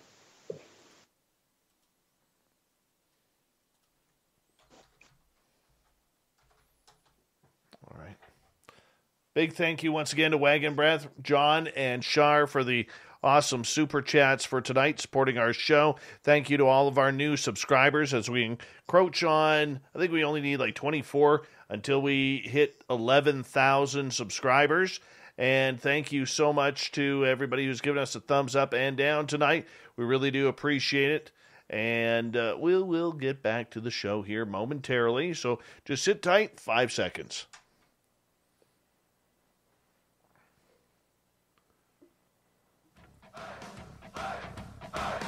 Would you like to connect with us? Head to spacedoutradio.com for all your latest show info. Now, back to Dave Scott and SOR. Third and final hour of Spaced Out Radio is now underway. My name is Dave Scott. Thank you so much for taking the time to be with us. We really do appreciate earning your listening ears. Thank you to everyone tuned in on our terrestrial affiliates around North America, digitally on TalkStream Live, Revolution Radio, and KPNL. All of our archives are free by going to youtube.com/Spaced Out Radio. Just do me the favor, hit that subscribe button. The Desert Clam has set the password for tonight in the SOR Space Travelers Club, Pamphysicism. Pamphysicism is your password.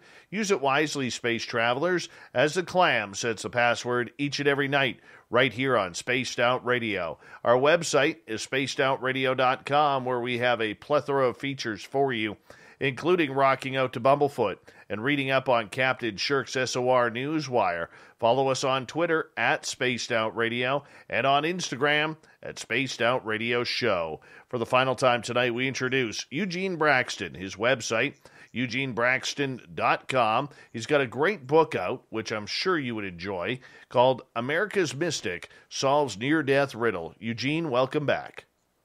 Thanks, Dave. Thanks for saying that about the book, too. All right, not a problem. Chris is asking, Eugene, have you met Jesus or other entities, and have you connected them to color or other frequencies or such?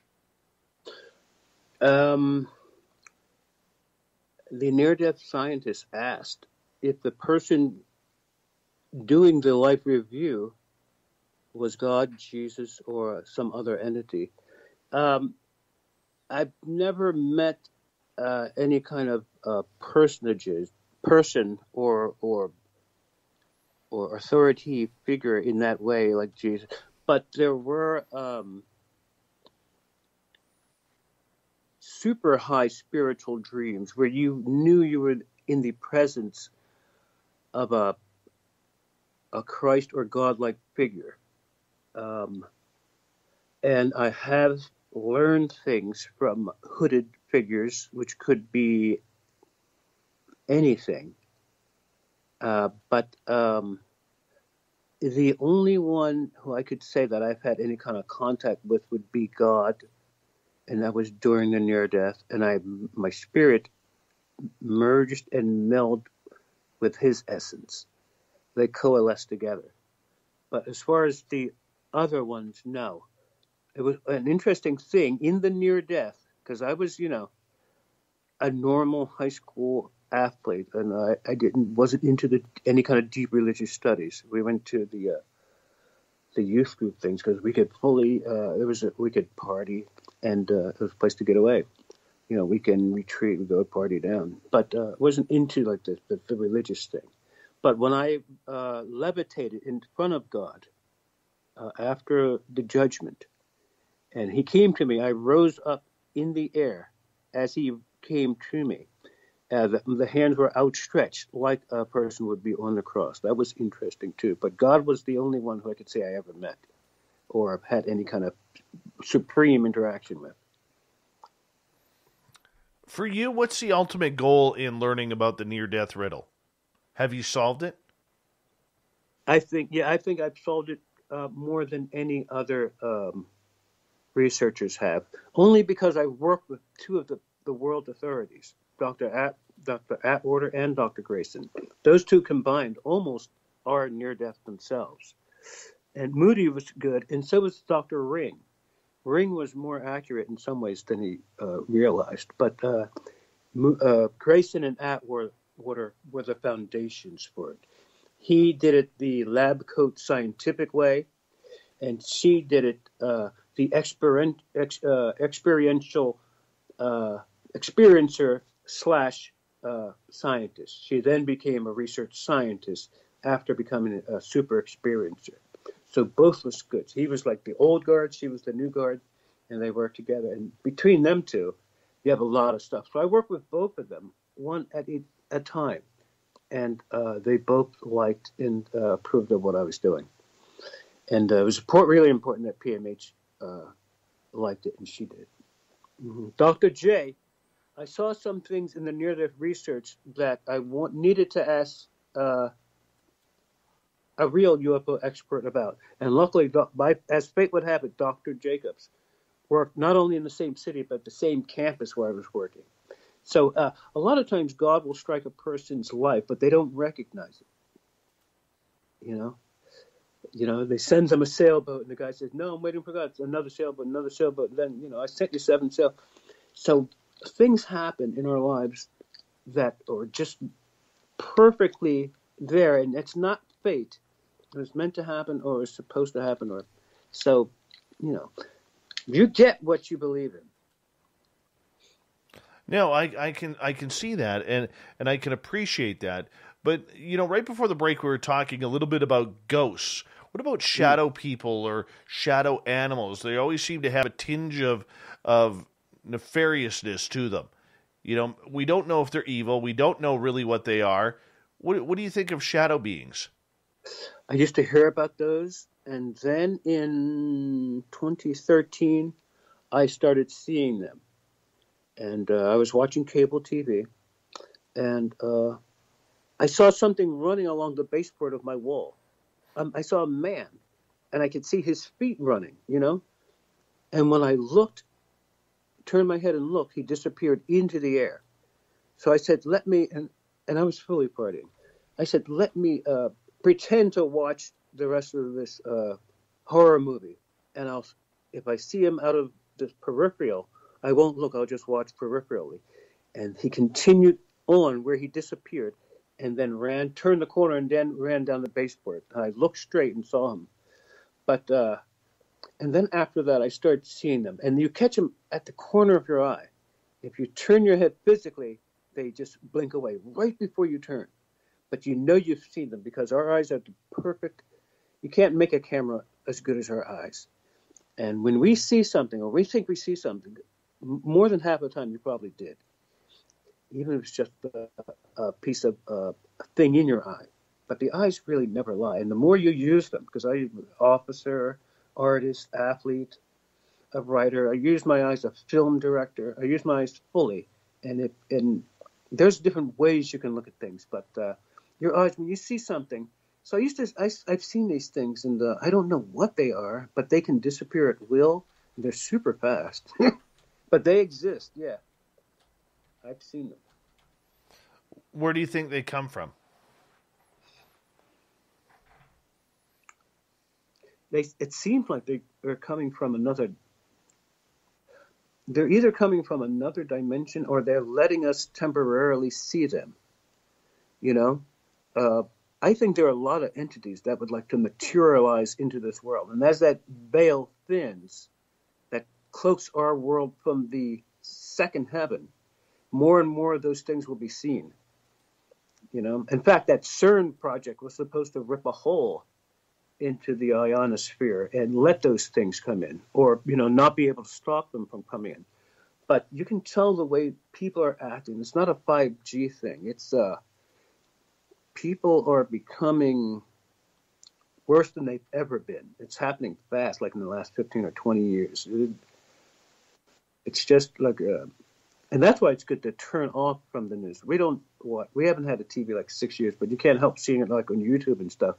But it's not good to digest all this crap that they're feeding us. And it's good to turn off, because sometimes just living a life of bliss out in the woods is the best thing you can do.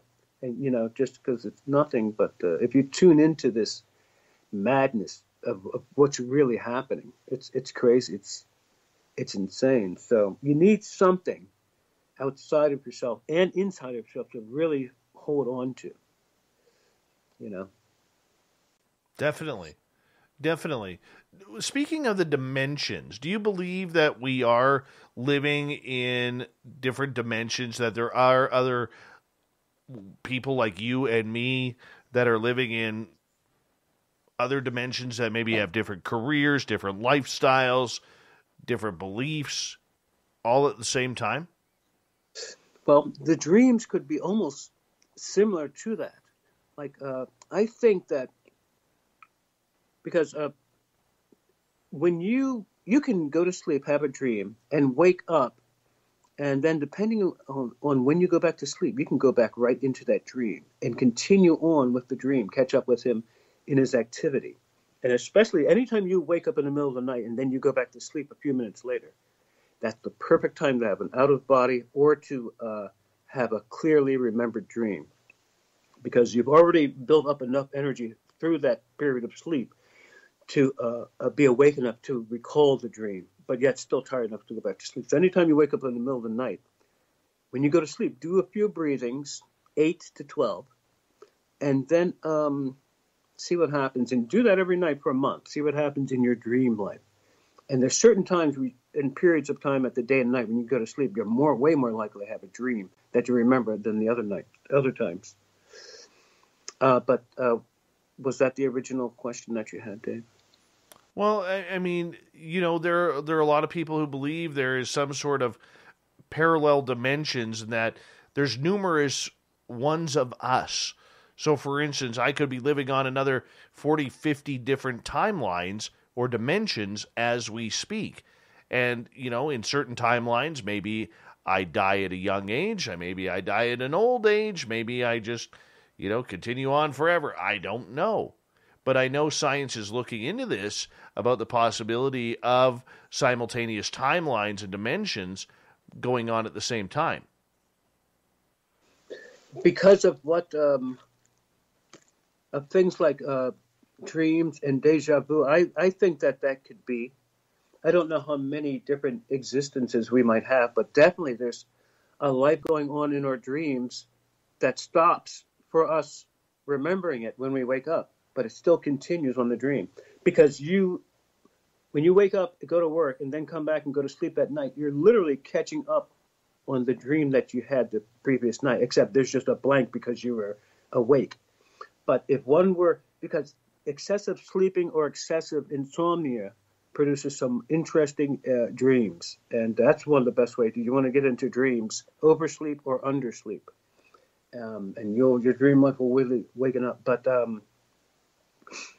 that's through the dreams and other things like deja vu, and suddenly, like by fasting or with the crystals or a silver or something like that, you suddenly have a memory that was buried that you haven't remembered since you were maybe a kid, 4 or 5, and it suddenly pops in, fully fresh, or a memory that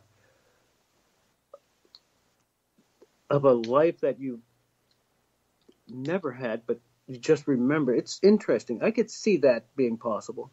Different fragments of memory, different leaves of memory, future memories. It's some interesting thing. I like that kind of thinking about different possibilities, because in that kind of esoteric thing, anything is possible, I think. But the different existences, because there are different levels of consciousness, and with the dreams and deja vu, those are different fragments of us. So I think that's definitely possible. That's interesting. That's interesting because many people believe that they have visited other timelines. And, you've heard this show long enough where I tend to believe that maybe we can even see into them at times. And that's why people are having, sightings of pterodactyls flying around or thunderbirds or these amazing creatures, people claiming to see dinosaurs still around or megalodon in the oceans. This is where I often wonder, are we maybe, overlapping on these timelines a little bit? That's interesting. In time, that's a thing that a lot of scientists and researchers and regular people are starting to think about and trying to explore, because that's an interesting thing, and especially with the memory in time, because memories are so. And what we want to do is fully sharpen our memories, and there are ways to do that. We can start by just fully being more aware of what we're doing consciously, like right now. And also you can train the memory. Like one way is to, when you go to sleep each night, to think back on what you did that day, hour by hour, and how you did it, and who affected you and who you affected. You do that kind of self-reflection is good, because it's a way of storing memories of yourself, self-reflective memories. It's always good to think. But the time thing is interesting, and through our minds and our levels of consciousness, I could see that as being a way to go back or to visit another time. Because I could see a person genetically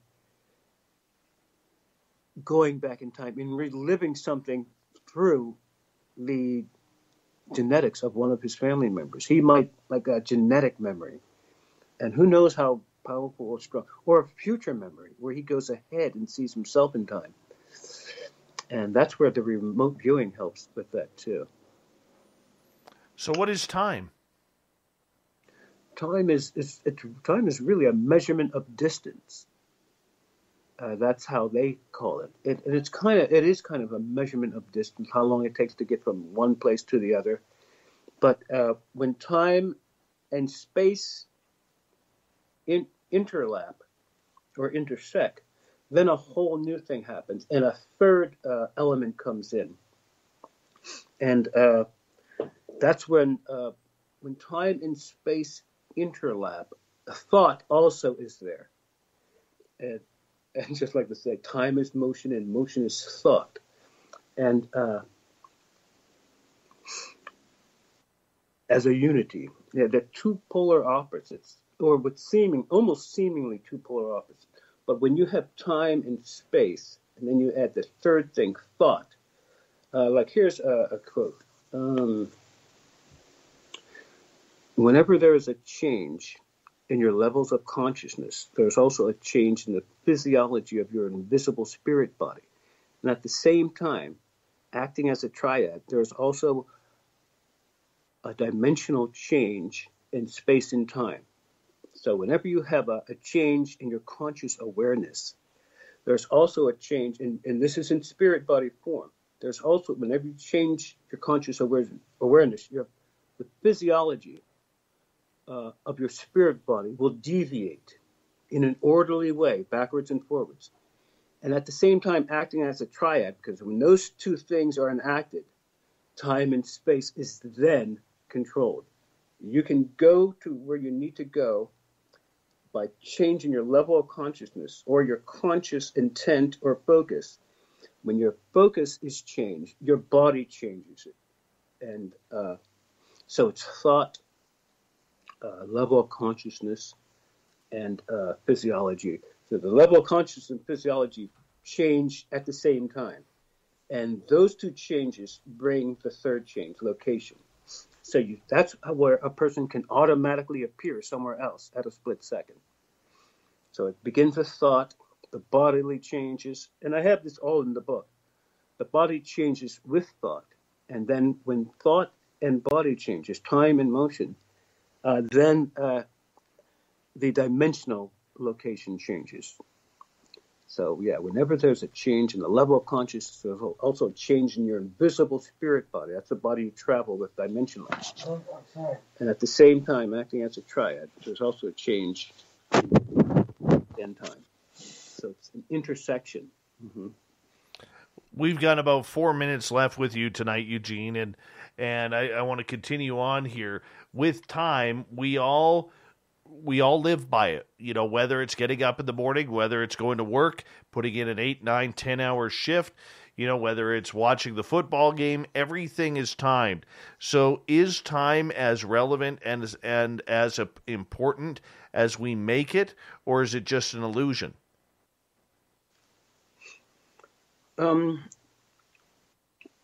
It's actually both, because it's super critical, because we have so many heartbeats, so many minutes, so many hours to live, just like the sands of time. But it's also an illusion, because we can bend it by, just like when you're going to an amusement park or a hockey game, it's something you really want to do. Then you get there, the time, because you're having fun and you like it, time seems to burn by. No matter what you do, no matter how much time you could have a weekend, it still goes by. Then when you're doing push-ups or something you don't want to do as a drudgery, 1 or 10 push-ups could seem like 10 hours. So the perception of time actually changes it. Like when we do something that we don't, it seems like it takes forever. When we do something we do, it seems like it goes by. And that way, I think we could be able to bend time, to slow it down, because you can definitely speed up time just by hyper working, but we want to slow it down. Trust me, my friend, I've had a few guests over the years on this show where this show did not go by fast enough. I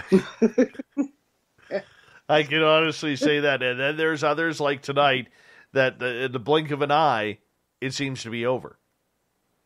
I know. I feel like I'm just getting warmed up. I wanted to say so much more, Well, there's always another time, speaking of time, because we appreciate you being here. We totally appreciate you being here. It's a good show, yeah, because it's a perfect show, because, I turn it on at 12, I'm getting ready for bed, or else I'm eating, getting ready for bed, and it's a perfect show to wind down on, You don't want to hear any kind of axe murders. You want to hear some esoteric, paranormal stuff, something you can really think about when you're going to sleep. That's all right for your head, Right? Mm-hmm. That's awesome.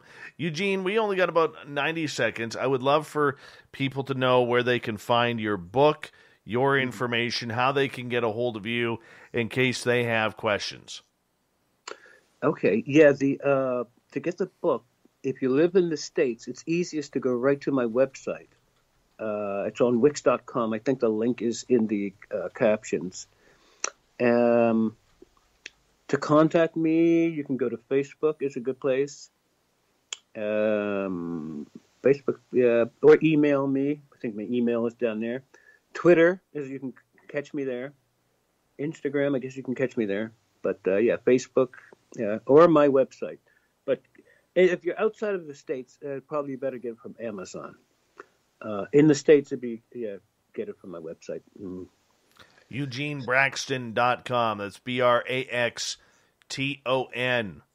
My friend, I guarantee you we're not going to wait like 3 years before we have you on again. Oh, no problem. That was a boo-boo on my part, let me tell you. But, I want to say thank you for, I know you had a long day of travel from Philadelphia to your son's home in L.A., and then staying up late to do this show after getting up real early to catch a flight. You're a real trooper for doing this, Eugene, and thank you so much for being a friend of this show and a great interview as well.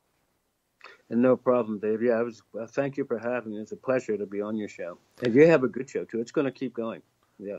Well, I appreciate that, and I'll always say thank you to you, my friend, because you're one of the good guys out there. We love to support the good guys, that's for sure. Eugene Braxton, everybody, once again, his website is eugenebraxton.com, where you can find his book, America's Mystic Solves Near-Death Riddle, so make sure you check it on out.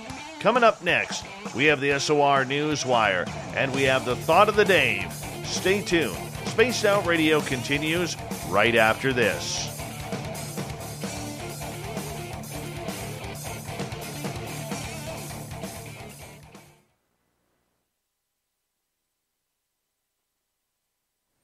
Eugene Braxton, everybody. Thanks, Dave.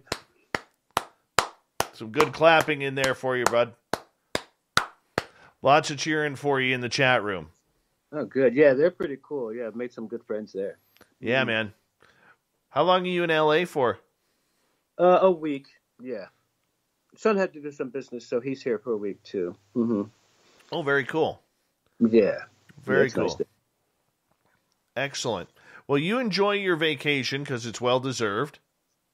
Thanks, Dave. And enjoy the lovely sights of California. Maybe do a little surfing. Watch out for the sharks. I know. Yeah, it's still a little cool, but it's real scenic. I've been down here a few times. It's definitely different way better in the East Coast, as far as looks, You get tired of the New Jack City after a while. Well, my friend, as you know, I got to run, get ready for the news. But you go get some rest, bud. You're looking a little tired. Yeah, I had some tooth surgery, too, this week, too. So holy cow. Yeah, I know. But the show must go on.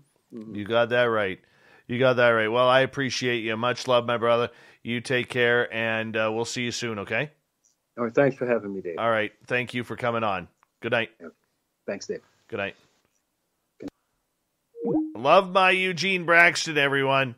He is a great, great guy. Great guy. Oh, yeah. Fantastic dude. We got some good news coming up here as well. Shirky Poo really put a good run together here. Excuse me. Hey, Sig Sauer, how you doing?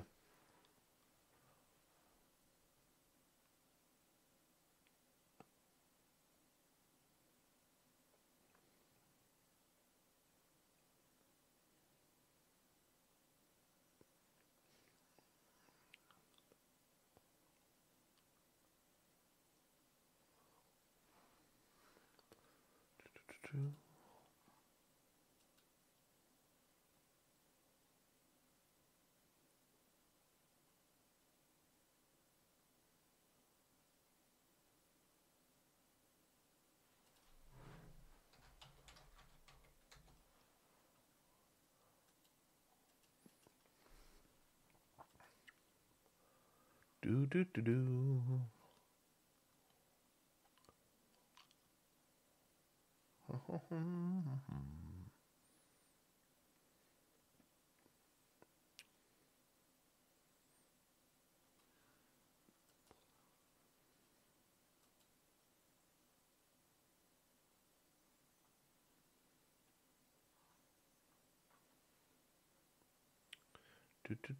Do.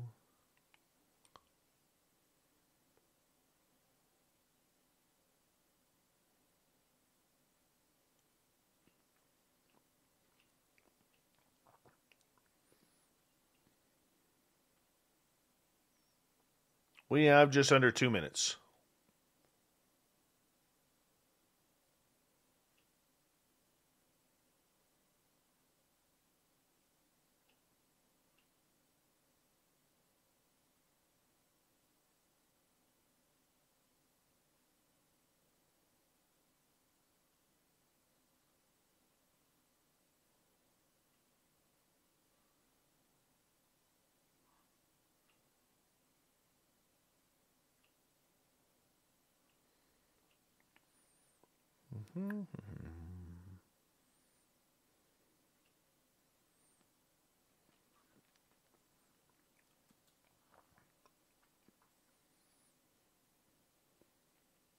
Joey Hayes, thank you.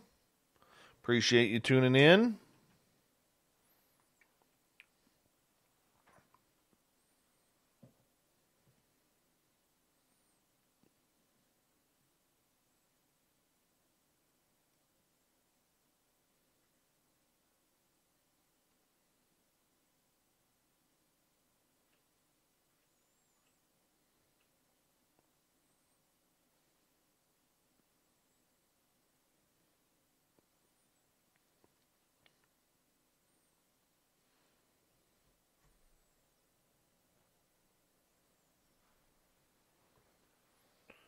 Right about there. Sure.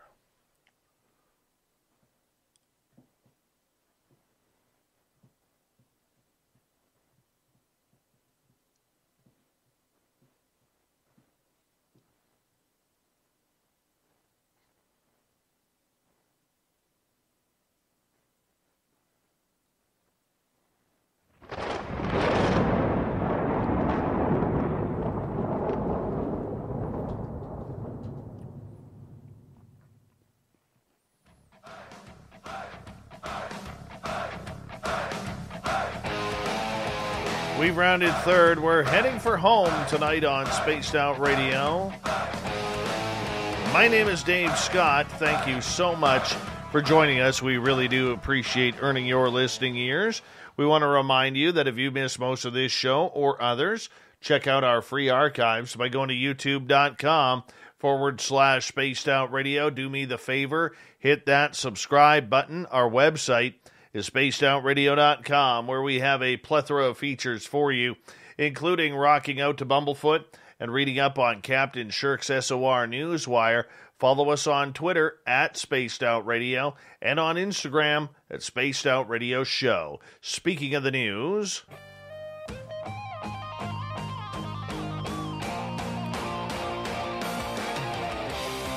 and this is how it ends. Yes, I was singing.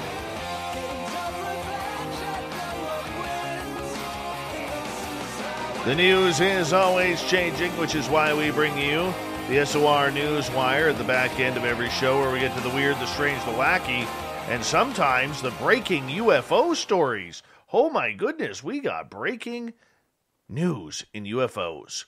A former top intelligence official raised expectations for a forthcoming U.S. government disclosure on what it knows about UFOs. John Ratcliffe, who served as Director of National Intelligence under former President Donald Trump, was asked on Fox News by host Maria Bartiromo what he likes about unidentified flying objects that have captured people's imaginations for generations.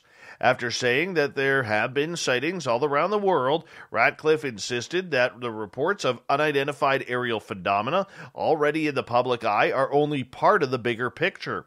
He says, "When we talk about sightings, the other thing I will tell you is it's not just a pilot or just a satellite or some intelligence collection.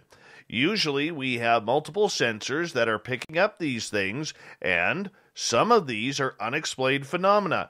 And there is actually quite a few more that have been made public. The disclosure is expected to happen sometime between now and June 1st, according to Bartiromo. That is thanks to the $2.3 trillion coronavirus relief and government funding bill that Trump signed into law in December, which contained the Senate Intelligence Committee's Intelligence Authorization Act for the fiscal year 2021 that had in it a committee comment section that addressed unidentified aerial phenomena. The panel's directive stipulates the report must identify, among other things, any threats posed by unidentified aerial phenomena and whether they may be attributed to foreign adversaries. The report shall be submitted in unclassified form but may include a classified annex, the committee wrote. The Office of the Director of National Intelligence confirms that the COVID-19 relief legislation set in motion a 180-day countdown for the Defense Secretary and the Director of National Intelligence to present to the Congressional Intelligence and Armed Services Committees what the U.S. government knows about UFOs UFOs. Ratcliffe said it would be healthy for as much of this information as possible to be made public. He also wanted to get this information out before he left office, but noted we weren't able to get it down into an unclassified format that we could talk about quickly enough. The Defense Department announced in September that then Deputy Secretary of Defense David Norquist approved the creation of the UAP Task Force on August 4th, and the government group would be led by the Navy under the cognizance of the Office of the Undersecretary of Defense for Intelligence and Security. Videos from the Navy were released last year through the Freedom of Information Act that showed UFOs moving at incredible speeds and performing seemingly impossible aerial maneuvers. One of these videos was shot in November 2014. The other two were shot in January 2015. The three videos codenamed Fleur 1, Gimbal, and Go Fast. In 2015, the Navy pilots can be heard expressing disbelief. All three UFO videos were captured by Navy FA-18 Super Hornets. The videos were made public and published because of the efforts by the New York Times, as well as through the efforts of a group called the To the Stars Academy. Who are they?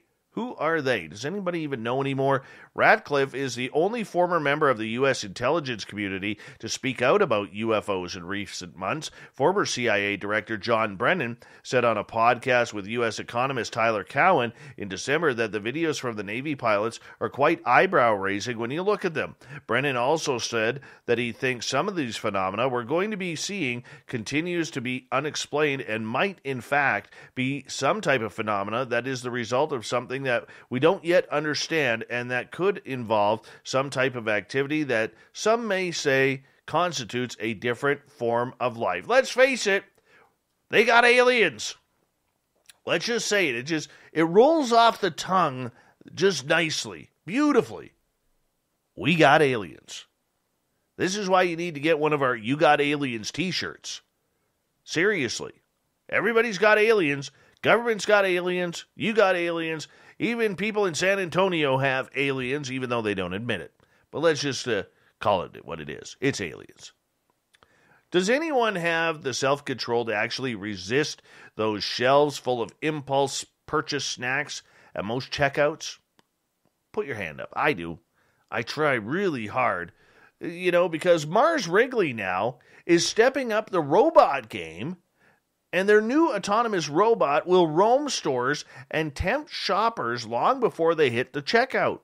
The robot was developed by Mars Wrigley and a company called Savioki and has been nicknamed Smiley, even though the bot lacks a face. It looks more like an autonomous shelf that relies on various sensors, including LiDAR, to not only safely navigate a store, but also detect when a person caves into temptation and approaches Smiley to grab some snacks like gum or candy bars.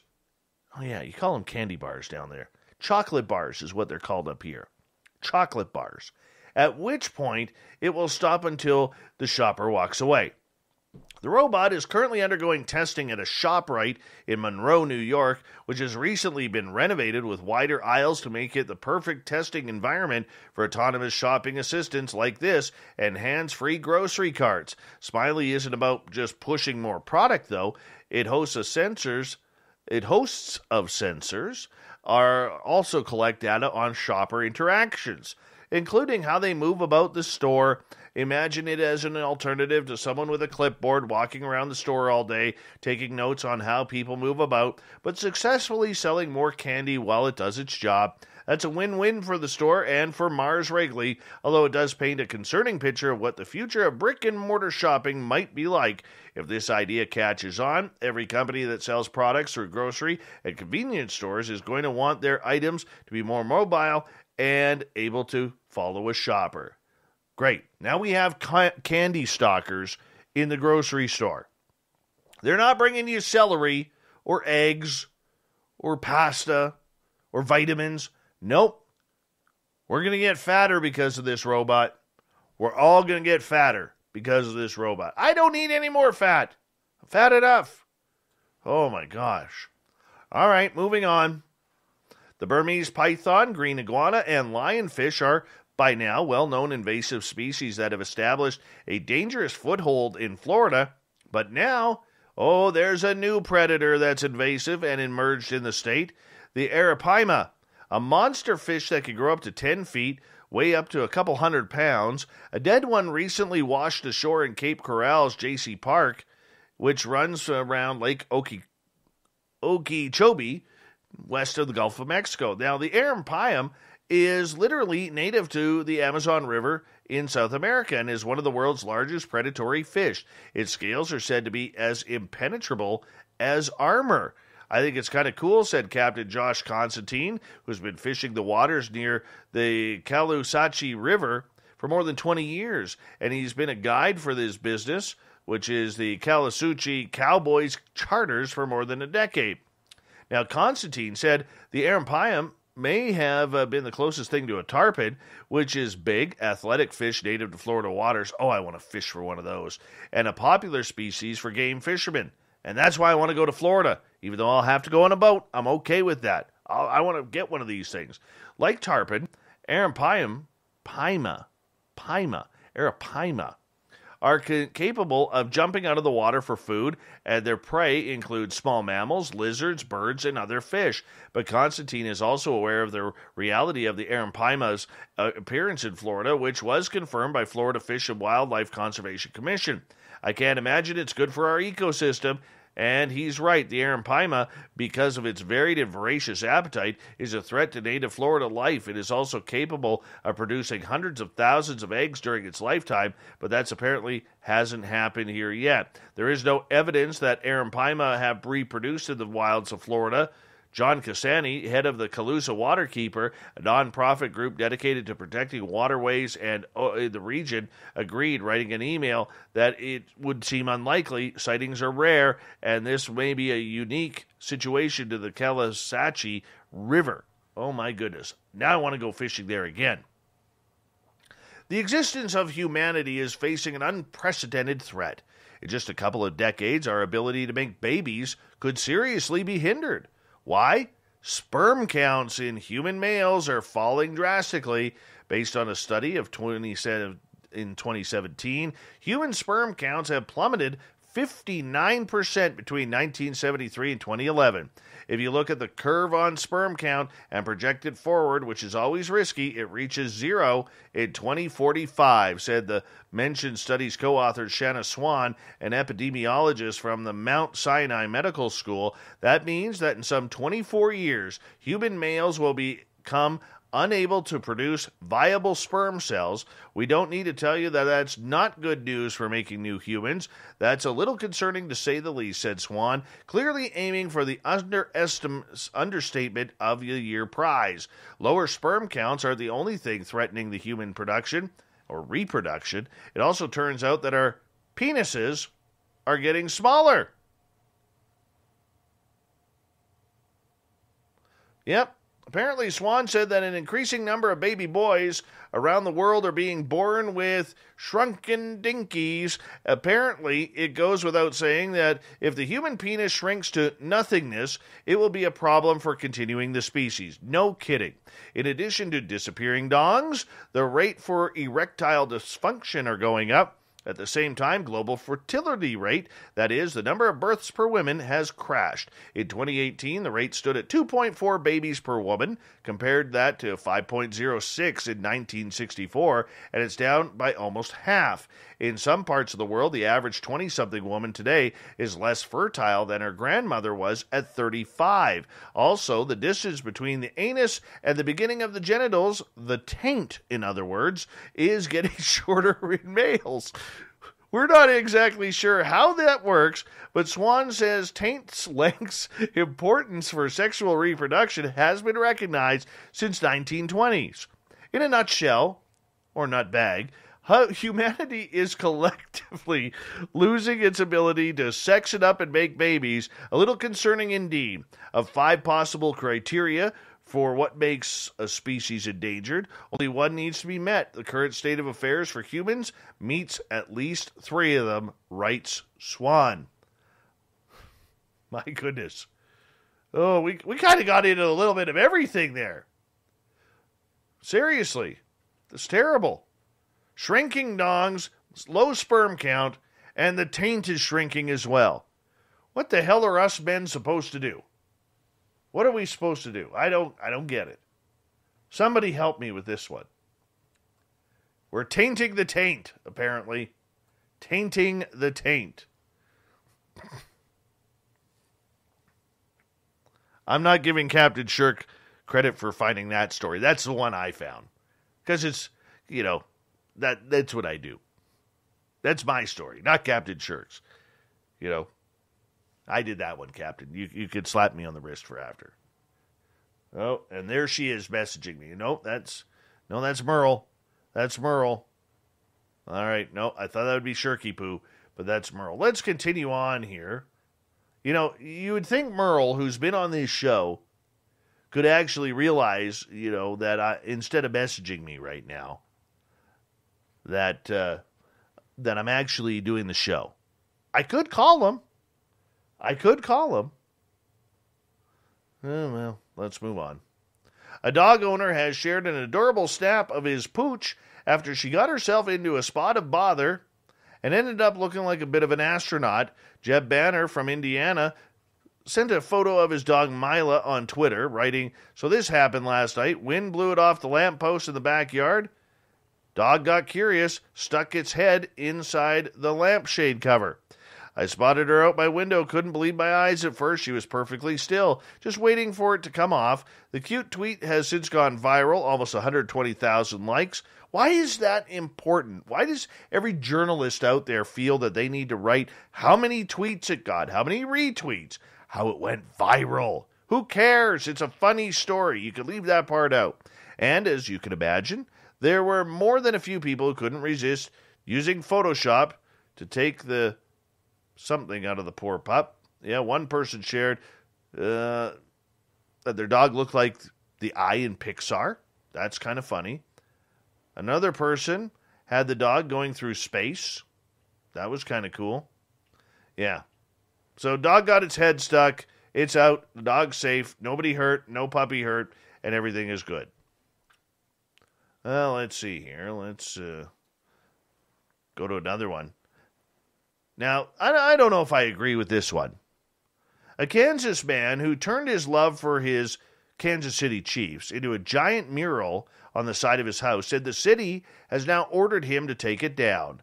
Chris Chansey said he spent more than 60 hours painting the mural of Chiefs players Patrick Mahomes, Eric Fisher, and Mitchell Schwartz on the side of his Kansas City home to commemorate the team's 2020 Super Bowl victory. We don't have any HOA here. We don't have any restrictions that I know of. I just thought I'm going to paint my house, so let's have some fun, Chansey said. Chansey said he received a letter from the city giving him until March 31st to remove the mural. The letter told Chansey that the mural signs are not allowed in areas zoned as residential, escalating penalties from $100 to $1,500. They even went as far as to say that they could take a lien against his property, Chansey said. He said he was going to paint over the mural, but a friend suggested a different idea. I had a friend who's been in the back of my ear telling me that he wants it. He wants to buy it. He wants to steal it off my house, he said. I called him this morning and told him, he said, you got 13 days. The city told me I got to get rid of it in 13 days, so you got 13 days. And he said he'll have a crew out here next week to remove it. The city responded to the controversy, by the way. Fans can all agree this Chiefs mural is awesome. Unfortunately, murals, including awesome ones like this, are not allowed in residential areas per the City Code of Ordinances. Unified Government of Wyandotte County, Kansas City said in a statement. Now, you know what happened here, okay?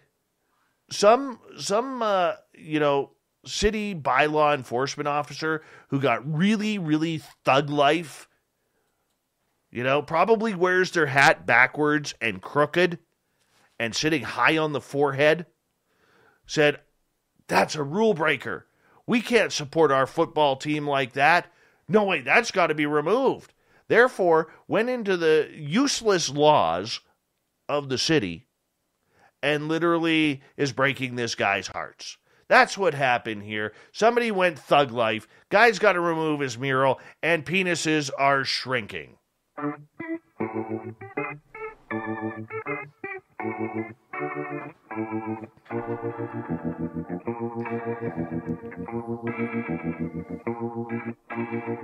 Thought of the Dave happens every night at this time, where we go, ask a question on our Facebook and Twitter pages, then read your responses on the air because we love the audience participation around here.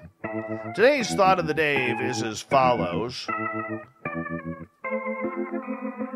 What's your opinion on life after death? Joel, we become one with Source. Andy, I had a sudden cardiac arrest event in 2013. No pulse for 20 minutes. Nothing. Zero. Can report there is nothing out there. Oh, that's just bleak. That's just absolutely bleak. Don't want to see that. Don't want to see that. All right, moving on. Oh, there's Merle's stuff there. Chris, you have to be real careful asking this. Death has affected people in many different ways. This can also alter one's belief and or what they personally choose to believe takes place after their death. Jay, all lives are simultaneous and happening at once.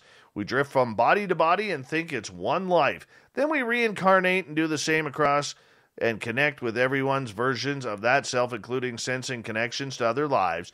That includes ET lives as well. Ozzy Rob, how's tomorrow looking?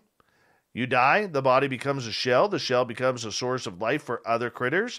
What becomes of the internal spark that holds the meat suit together is an entirely different question. Kevin, you mean life after death, as in the Iron Maiden album? Oh, yes, get your horns up for that. Angela, ooh, I wasn't dead yet, but I had quite an eye-opening experience. While completely disassociated from my body and personality of this life, I had to decide to come back and finish this time as the girl in the bed or not. Steve, actually, it wasn't too bad. I kind of preferred it to being alive. Kate, we die. Get back in line. Descend into hell to ride the roller coaster again. Corey, my opinion is when you die, you are judged. And if you didn't have a relationship with God, he'll turn you away because he didn't know you. I think for a lot of people, there's going to be an, oh crap, it was all true moment. We got time for one more? And let's go with Gail. This is one of those questions we can stir up a hornet's nest with our answer. I know there is an afterlife, and I know with whom I will spend it. It's all about the Bible, and the promise is non-negotiable for me. We got time for one more. Daryl, there is no death. Period. Oh, he hit that period hard. All right. Thank you to everybody participating in the Thought of the Dave. As we start to wind things down, we'll do it all again very soon on Twitter and Facebook. Of course, thank you to Captain Shirky Poo for the news. And to Eugene Braxton breaking down life's little riddle that we call the near-death experience. We got Mr. Ron Bumblefoot Thal rocking in the background with Little Brother is Watching. Bumblefoot is the official music of Spaced Out Radio, rocking us in and out of every single show. Get your horns up for the guitar god himself. Special thanks to everybody listening in at home, at work, in your cars, wherever you may be. Thank you to everyone in our chat rooms tonight on Spreaker, YouTube, LGAB, Revolution Radio, Facebook, the Space Travelers Club, and everyone on Twitter at hashtag Spaced Out Radio.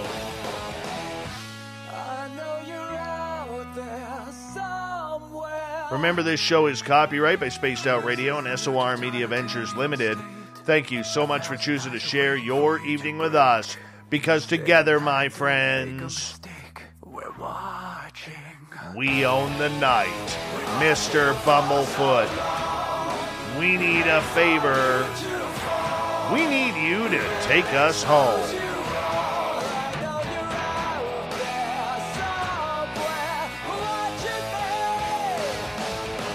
Yes, the Woo train has docked for the night. But soon, my friends, we shall ride again. Your seats are always available. Your tickets never expire. And if you want to bring a friend, we've got room for them too. Good night.